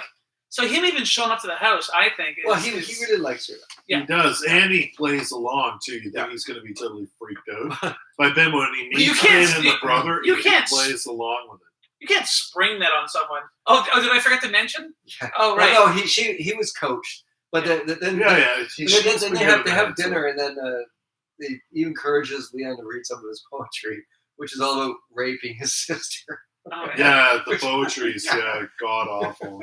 Twisted. And it's like, oh my god, the look on Stan's face when it pans, it pans across to her, she's horrified. It pans across to Stan, he's even more horrified Yeah. at this poetry, and Pin's just which loving isn't it. it wasn't even poetry. It's basically like a story. I don't know why they call it poetry. Yeah. Well, What's that? he's supposed to be a terrible writer. He's like, I'm going to be a writer, and he's talking about it's not just like I want to try to be a writer, or become a writer. So he's terrible. assuming he's going to be like just decide to be a successful, great writer. It's god awful and crazy. And then, but he does something. Okay, so Stan does something stupid though, because he's like, for whatever reason, Leon takes Pin upstairs and puts him to bed and gives him some warm milk and reads him some Dr. Seuss. Yeah, gives him a song. You know, like, hey, Pin, all right. Puts a little Pin nightlight on, Aw. with just like a flesh face. Don't you wish that was you? Aw. Good night, Pin. You know, leave the light on. Okay, I will. You know. And he goes downstairs feeling really good about himself, and then Stan's like, that brother of yours is fucking nuts. Like, you know. Overhears, he should be Stan, committed. yeah. He should be committed. Overhears. Maybe you want to wait until you're in the car driving away. Yeah, to have that not good conversation. timing to bring it up. You know. It would have worked better if it was just all in Leon's head. Like this, I think this guy is trying to get me committed. Or actually, Pin does say some shit. I do love the scenes when Pin is talking to him though, because when he puts Pin to bed, Pin's like, "What do you like that guy? He's a douche. We should fucking murder him." You know, he's always. He's arguing. That's the reason why he set Stan up to kill him is because he's overheard Stan suggesting he should be committed, and Pin should be burned on a stake. This is before though, because it's like it reminded me of Gollum in the Two Towers. What when he's like, they likes us. We have friends. You have no friends. Where Gollum and Smeagol are having that weird internal conversation. Yeah, lots of that. Because when he's putting Pin to bed, it's Pin. He is leaving, and Pin's like, as Leon is leaving the room, Pin says, you don't trust that guy, do you? Blah blah blah. He just wants to fuck your sister and all this. It's not after. He has no reason to distrust Stan. In fact, he likes Stan, and he's going to come downstairs and read him some more of his horrific sister rape poetry. Otherwise known as Marilyn Manson lyrics, and he's like, "No, Pin, I don't believe you." And he actually runs, and I think Pin even goes like, "Told you so," or something. He overhears them talking about him being. No, but before he overhears them, right? Pin is like, Pin is like, you cannot trust this guy, right? And then he goes down the stairs, kind of happy for the first time in the entire goddamn movie, and then Stan, that's when, Lunkhead Stan is like, "Boy, your brother sure is a fucking loony, huh?" Yeah. Wowzers. He's got a head full of squirrels. We should lock that guy up and throw away the key. And then he comes to the corner. "Oh, well, you want another drink there?" Stan? No, I'm going to go upstairs and plot your murder. Which he does. Yeah. And then so like next thing there's she's talking to Stan and Ursula says, no one can ever cure him of his paranoid schizophrenia. It's like, actually, yeah, I think there's drugs to do that. Yeah, so there's not so much cure, but to treat. Exactly. There's electrical devices. It's like basically just written him off. There's nothing you can do for him. Yeah. And so Leon invites Stan back over to plan a birthday party for Ursula. It's a pretty sinister, smart little. Well, it's pretty funny. They're like in the afternoon. It's like 2 PM, and would you like a drink, Stan? It's like, oh, I don't know, because they had a few drinks that before. Yeah. Okay, I'll have one. How about some scotch? I'm like, what 20-year-olds drink scotch at 2 PM? What 20-year-olds drink scotch? What 20-years drink scotch at 2 PM? None. None. Raised by a dummy. But yeah, raised by a dummy. It's like that's what they should have been called. It's like that joke in Mr. Mom, when Mr. Mom has not been at work for a few months, and his boss comes over, and he's like, "Yeah, you want a beer?" He's like, "It's 11 AM.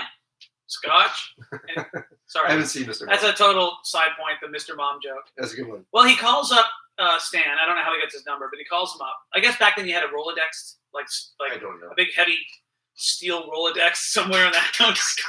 And he's like, "Hey, my sister's birthday's coming up in a few weeks, and you want to plan a surprise party? Can you come over right now?" And he's like, "Sure can, weird rapey brother." No, he's trying to get into He's a good guy. He's trying to get in on the good Good books side, with, yes. Yeah. And then Leon is like, "Would you like a drink?" And he's like, "Yeah, no, dude." Yeah, and then he drugs them. By the way, if you're ever at someone's house and it's just the two of you, and someone's like, "Would you like a drink?" and you're like, "Sure," and then they turn their back to you, with a glass of scotch. and then you hear some stirring going, but only in one glass. Here's them struggling to open up a little plastic thing. And then then when they walk to you, the one drink is held out ahead from the other one, so they don't forget which one you're supposed to drink. You don't guzzle that shit in like 30 seconds. Stan puts up a fight though. Yes, he puts up a bit of a fight, and Yes. then Leon bludgeons him and buries him in the woodpile. Was it the little merry-go-round that he hits him with, or was No, it it was just something that was on the mantle. And Stan's Just watch like a falls bowling ball off. or The something. watch the sister gave him Which is the falls worst off. watch that makes a noise every fucking hour. Who wants that? I forgot about that. Like, was it a midnight run thing where it's like, "Oh, you're late, so I said it." No. It's a watch that makes a noise. It has because it's state of the art. It's got a stopwatch. Yeah. It's got like a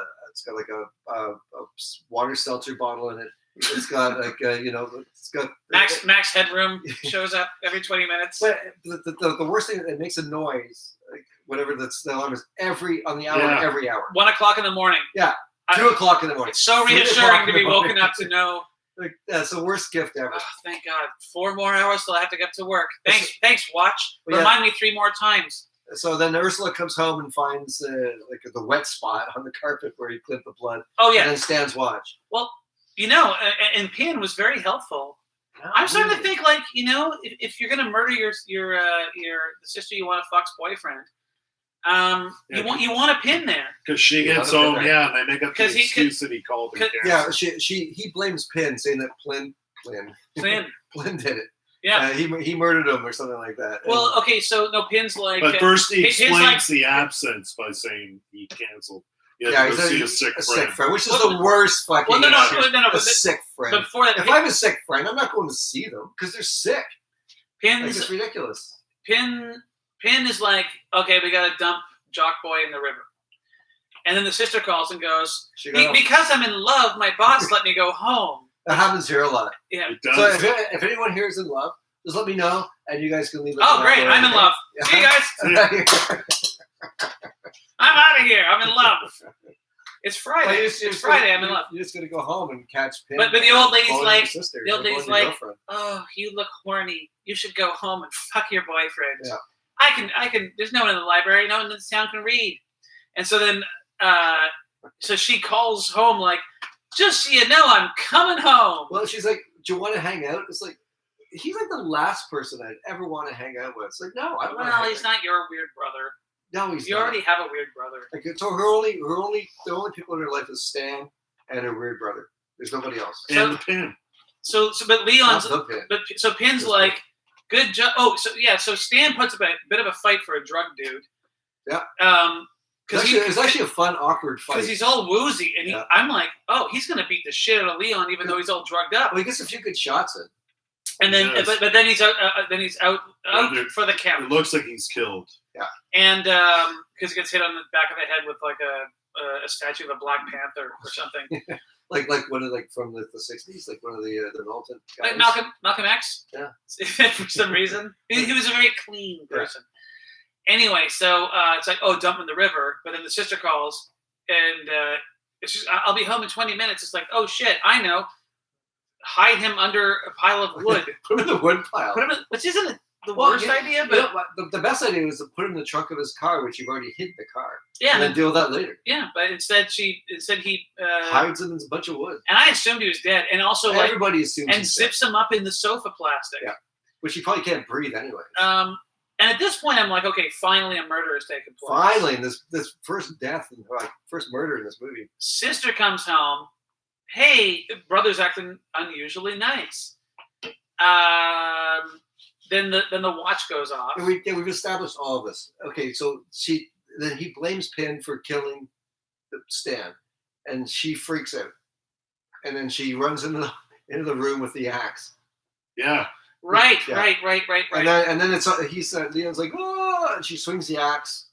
And then cut to fade to white. They do that a few times with the fade to white. So then, is this where? This is where it really gets confusing to me. The end was like, what the fuck happened? Cops find I was confused too because I thought he was dead, but turns out he was alive. Well, yeah. So the cops find Stan. He's alive.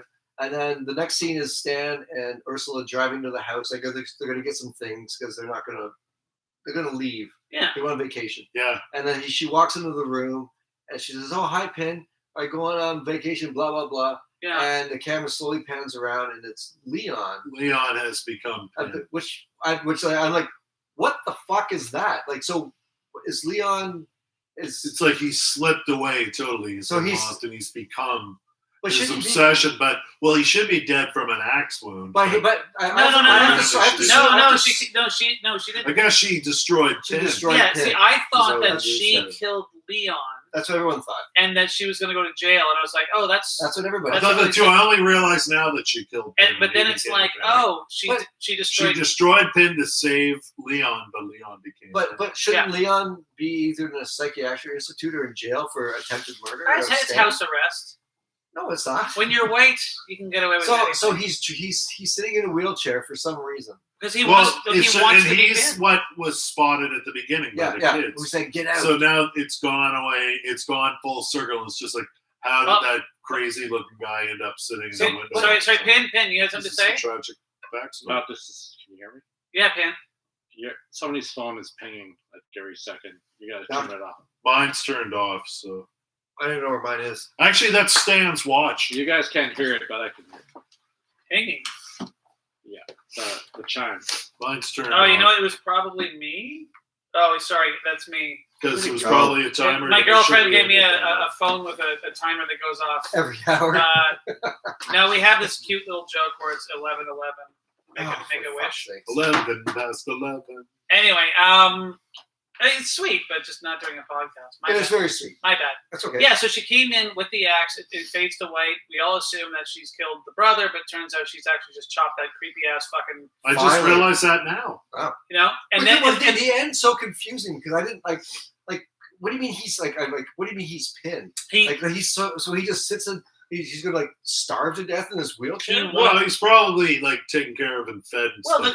But she's going on vacation. But there's a nurse in the house. There's a nurse. That's true. Yeah. So the nurse like cleans him and feeds him, and he's clearly out of his mind. He should be in an institution, not at home sitting looking out the window. I'm just saying it's house arrest. Like he didn't actually murder anybody.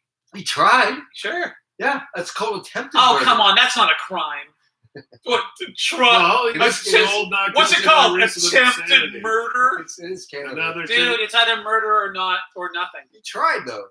Anyway, whatever. So then he's sitting and he's even got kind of weird makeup on. He's wearing the weird wig. Yeah. And there's this bit where and he's still doing the voice and I can't remember. I had to rewind it a few times. I actually watched it. Because you guys had the video, but I had to watch it on YouTube. Yeah, you only had it for a week, and you did not watch it. I tried to watch it because I was in my own movie, which I will plug. There is no try, there's only do. Yoda's full of shit on that one. Was that Yoda that said that? The whole word "try" means you attempt to do something, but other factors prevent you from doing it. Yoda's a fucking idiot. Anyway, so he's sitting there and he's looking out the window, and he looks like Pin. And he says something like I miss us, and she says, me too. And then she leaves, and then you see a tear go down his face. Oh, really? And then it fades to black. The only thing that ruins the shot is the boom mic. Oh, really? I didn't see the boom mic. Which only comes in over his. I rewound it 3 times. I'm like, that can't be what I think it is. And it's like it's not the actual boom mic itself, but it's the the cord just drops into the shot, and then it fades to black in the credits. I'm just like, oh, that's bad luck. And you know the director. You think they would have saw that in the dailies or whatever and said, well, maybe you need to do that one again. You'd be surprised what they'd miss. Yeah. Like, anyway, I could tell stories, but yeah, so it would have been really great if the boom mic hadn't dropped into the shot right before the credits. But, you know, and that was the end. And that's Pin. And I actually liked I thought it was a good ending to a good movie that I had no idea what to expect going in watching this thing. I was expecting like a more horror, but what I got was a more fucked up psychological thriller, and I really appreciated it because it was a slow burn. It was a smart script. It had its flaws, largely due to budget constraints and things like that. But overall, I would recommend this movie. As I would. I think it's a solid little weird thriller. I liked it because it's weird enough to be interesting. It's never boring. It's it's weird and crazy. There's not too many movies where you see like a woman have sex with a fleshless or a skinless doll. Yeah. So I was happy with that. I like it because it's weird. It's not scary. It's not that thrilling. It's it's really interesting. I liked it a lot. I'm glad I watched it twice in less than a year. I wouldn't say it's scary, but I would say it's creepy. Yeah, it's got some good creepy vibes in it. It's kind of fucked up. I wanted more of the parents. I would have liked to seen Terry O'Quinn and I don't know who his wife actress was, but I would have liked to see more of them because they were particularly creepy. I think they were probably the creepiest people in it. Did I mention earlier that Terry O'Quinn was in it because her U.S. theatrical release? They had to have a recognizable American actor in the movie. But he's hardly, I think Stepfather had been out, so so they wanted to film it in Quebec, make it a Canadian production, but they also wanted to distribute it in the States.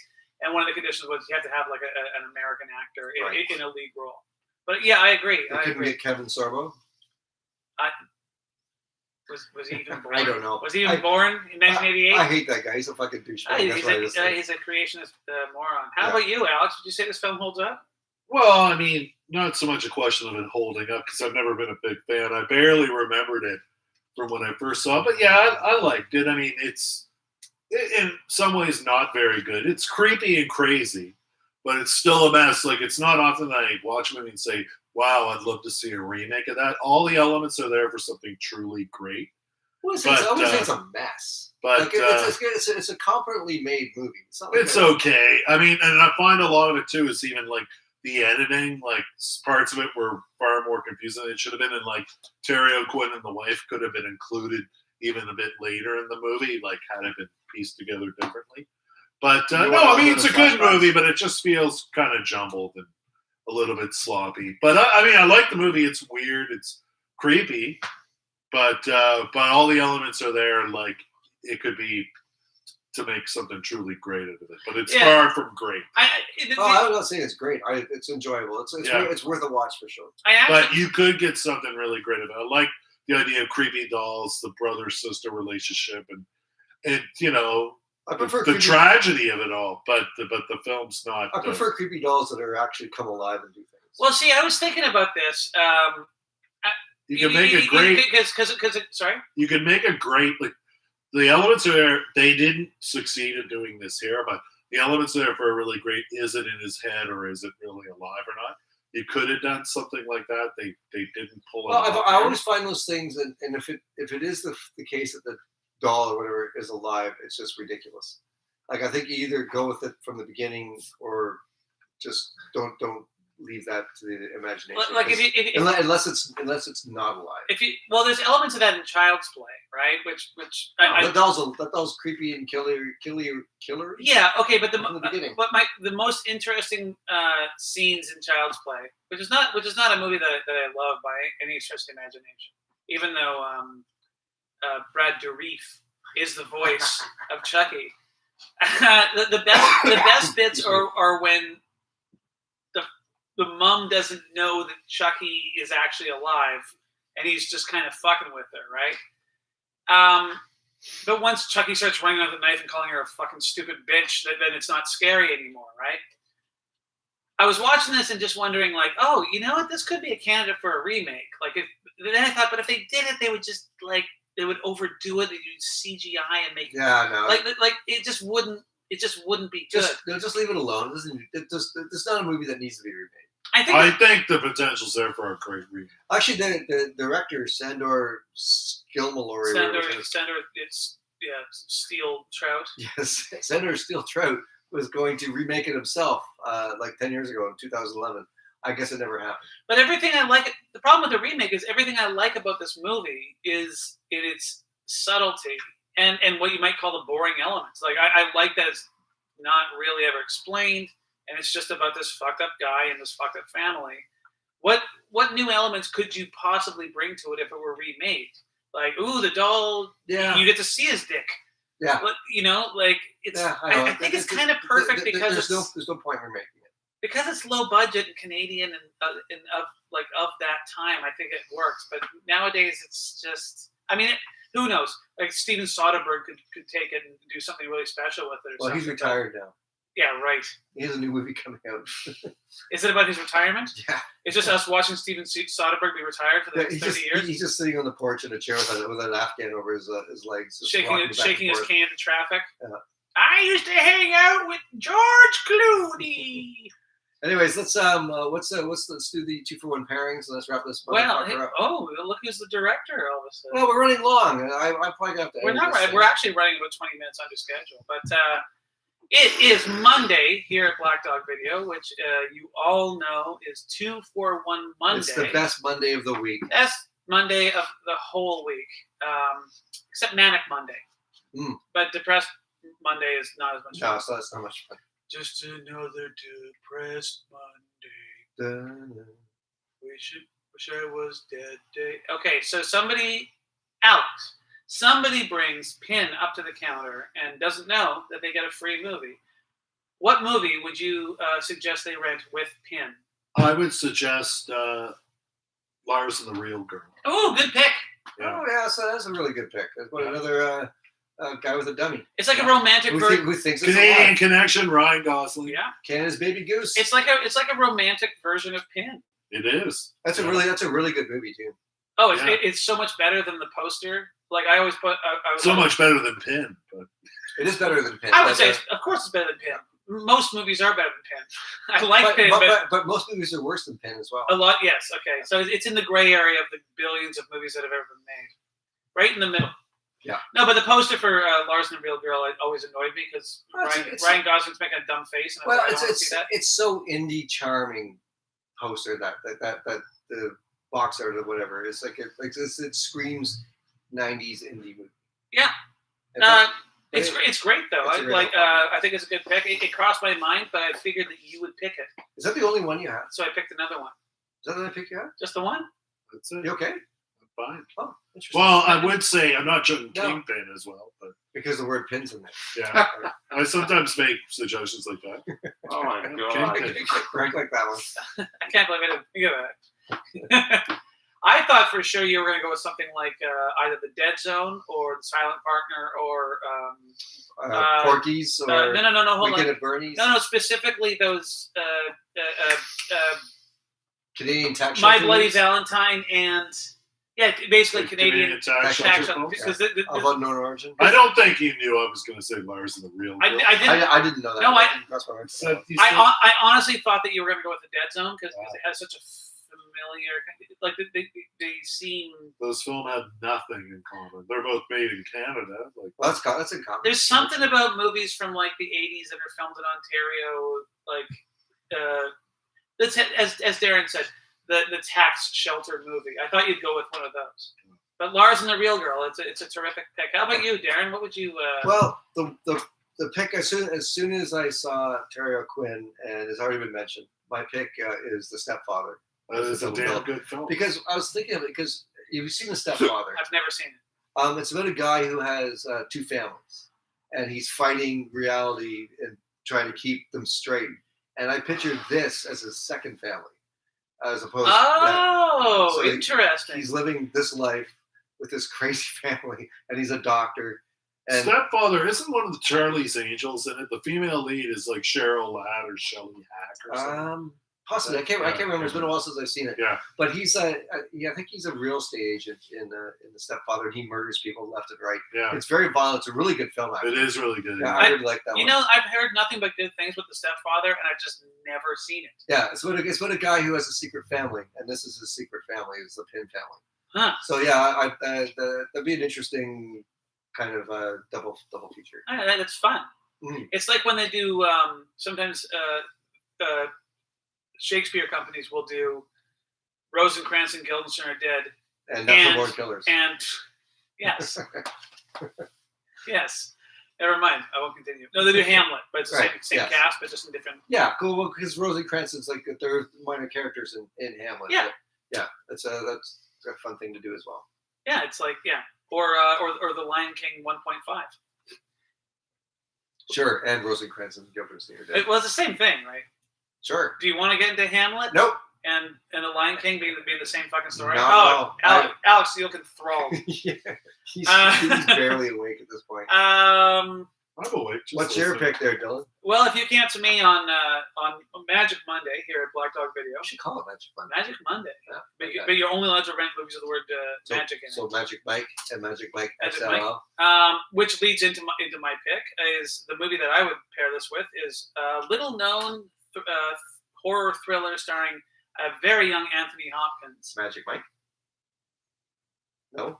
I bet you I know what you're going to talk about. What's that called? It's magic. Magic. Yes. Do we have But that? we don't have magic. We don't have magic? We have it at Canby, but not here. I've only seen it because I'd always wanted to see it. I took it out at Canby We one don't. time. The Canby store. Oh my God! Okay, we have to order I know. magic. Okay. You've never seen magic? I saw it a long time ago. I thought it was love. terrible. What? When I was a kid. I thought it was terrible. I was a kid. Yeah, Well, you were a it's written kid. by William Goldman. It's great. Magic is great. Anthony. I don't know if it's great, but No, it's great. Anthony Hopkins plays. he's really I good. bet Everything- it's stunning. You describe this movie, it just sounds like it's gonna suck, but it's done so well. He's a ventriloquist in New York City. He's like a dirty ventriloquist, and he becomes famous very quickly. And then he's unstable, and he's like, look, I just need a month. And he goes into a cabin by himself. What do you mean he becomes famous? Really? There's no such thing as a famous ventriloquist. Tell that to Jeff Dunham. Hello. Who? Willie Tyler and Lester, remember? No. But the best ventriloquist, A little sheep called Lamb Chop. the definitive Anyway. How old are mad you? ventriloquist movie is we have it. We have an old black and white classic, Dead of Night. Oh, Yeah. And It's still my Sir pick. Michael Redgrave is going It's insane. that's like an anthology thing, right? Yeah, it's the original. Anyway, it's still my pick. Sorry. Magic, despite what Darren says, is an excellent film with Anthony Hopkins, and he needs to write a new act because his agent's like, look, I can't book you anymore. And Margaret's in it. And too. so he goes to a little cabin, just him and his creepy ass In the woods? fucking dummy, and slowly goes insane. Do they slaughter a bunch of teenagers? And it's just Anthony Hopkins by himself, like basically talking to himself. It's great. It is great. And you know, the thing with Pin is it doesn't really quite go there, but Magic really goes there. So someone's coming up to the desk. Okay, so and we they- don't have Magic. So my second pick. So you have to disappoint them with that one. Yes. My second pick is another movie about somebody with crazy ideas in their head and how it affects their immediate loved ones. And it's a Michael Shannon film called Take Shelter. That's a pretty good movie. That's a very good movie. It's a great movie, I would say it's great. It's pretty good. but that doesn't mean you get out of getting Magic for this Oh, shop. if it's available, I'll get it. Magic's great, but If I because we don't have it, If I still own the Canby store, I would go and snarf it over there and bring it over here. But I it's don't. so good. But Michael Shannon does a incredible performance as a guy who's losing his mind. Is that the one with all the tornadoes at the end? yeah. Are you serious? That's like going, The Sixth Sense. Is that the one where Bruce Willis is dead the whole time? Hey. Did I give away something there? Fight Club. Is that the one where Tyler Durden is the narrator? You just gave the fucking ending of Take Shelter away. But you It's not like we spoil movies on this but podcast. you just gave the ending of 2 other movies away. No, I didn't. Yeah, Well, you yes, I did. But only because you're a moron. Anyway, this has been the Black Dog Podcast, and I'm done with this shit. Is he okay? Spoiler alert, I quit. Are you having a stroke? No. No. It's turning into Pin. I didn't give anything away at all. I'm going to cut all that out because the end of Take Shelter is kind of like a crucial, and it's the very, very, very, very end, right before the credits. Right. Well, I was mixing it up with another movie. Anyways, Take Give me Shelter. Shelter. I was thinking of. Take Shelter. Is that the one? Is that the one with the murder? Yeah. Is that the one where Michael Shannon is Is hired by the Rolling Stones to murder concert goers? by himself? Yeah. Give me Shelter or give me Take Shelter. There you go. Anyway, this has been a lot of fun. Happy Canada Day, everybody. Sorry to ruin your life and your evening. It's okay. Well, No, you're editing this. I'm gonna make sure that you fucking cut this out. Well, I'll do what I can. Anyway, Happy Canada Day, Canada. Yeah. Enjoy your stolen land. What about? Yeah, I know. Anyways, I was just trying to take people's minds off the horrors I know. by talking about a movie about a 6 foot A sexy boner doll. robot controlling the mind of a teenager horny teenager. who wants to fuck his sister. Yeah. You know, That's what it is. no talk of indigenous land or anything like let's that. not get into that. Anyways, yes, let's happy Canada Day and enjoy yourselves and don't get drunk and all that kind of stuff. Whatever you do on Canada Day. Yeah, get drunk, but just make sure you wear a mask. We have been doing the Black Dog Video After Dark podcast at Black Dog Video at 1470 Commercial Drive in sunny East Vancouver. Dark is dark now. Dark. Well, it's dark now. Oh, so dark. So dark. Check out our website for more good stuff, videos, weekly specials, new releases, all that good stuff. Good laughs, big laughs. www.blackdogvideo.ca. On the World Wide Web. On the World Wide Web, and also our YouTube channel, Black Dog Video Empire. I have been Dylan Reimer, bidding you farewell. To my right has been Alex Chisholm. Good night. Oh, you sound Or good day, wherever. I think Alex's corpse just said good night, and I'll say good night as well. Also, big thank you to Pin, Yeah, thanks, Penn. Greg, who's Ben. otherwise known as Greg Stephenson, working the board. Cheers. Thank you. Working it Thank you, hard. Greg. Yeah. So everybody out there, be good to everybody out there, and And go to Jefferson's for a haircut. Oh, go to Jefferson. Absolutely, go to. I gotta Jefferson's get a for haircut. I know you guys noticed I need. Do you a got haircut. mad scientist hair going right now? Yeah, I it's- kinda like it. You got John Lithgow and Buckaroo Bonsai hair going We should right do that one for Oh, okay. Let's do that next. the podcast. All right. All right, Buckaroo Bonsai Nope. it is. No guarantees. No, we guarantee that No this guarantees. podcast will be Buckaroo Bonsai because I love that Me movie. too. Good night, everybody. now. All right. Good night. Ah, fuck. Ugh. It's like, it's over. What? I like Pin. It's a good. No, it's rare, I said, but yeah, I think it could be remade into something totally awesome. Just more. more atmosphere, and I wouldn't do a big CGI. Then do it. You could do an atmospheric film. No, it's so low budget. Like, if you look at all the interior shots, they're in the kitchen. It's so fucking bright in there. Yeah, like the movie's badly lit. It's really It's bad. not well edited. Well, why aren't you recording this And- right now? What, us talking? Why aren't we talking about how badly lit and not well edited? I did mention the bad lighting. I didn't say bad lighting, and I should have, but I mentioned the bad. Like, I thought the editing was the best. For example, like, you could have revealed that final car accident later on, or whatever. But you're right, there was more to be said. Yeah, it was badly. I did like it a lot, though. The acting, was shite. And honestly, like I've been thinking about the movie. A lot of times I'll watch a movie and immediately forget about it. Yeah, it's mostly just, like I said, the great ideas and elements in there, but it's a mess. Yeah. Darren disagreed that it was a mess. Well, it's a $3 million movie in 1988, shot in Quebec. Quebec. I think it's an interesting little experiment, though. Like it doesn't. Oh yeah, like I like the movie. I just don't think it's a. cylinders. It fucks up a lot, but anyway, sorry. What was that, Alex? I told you off. I'm done. Just so I was so sleepy. It's weird. That's all right, man. And no, honestly, it's not like a weed thing. I don't know. It just seemed to be. It was literally kicked in with like.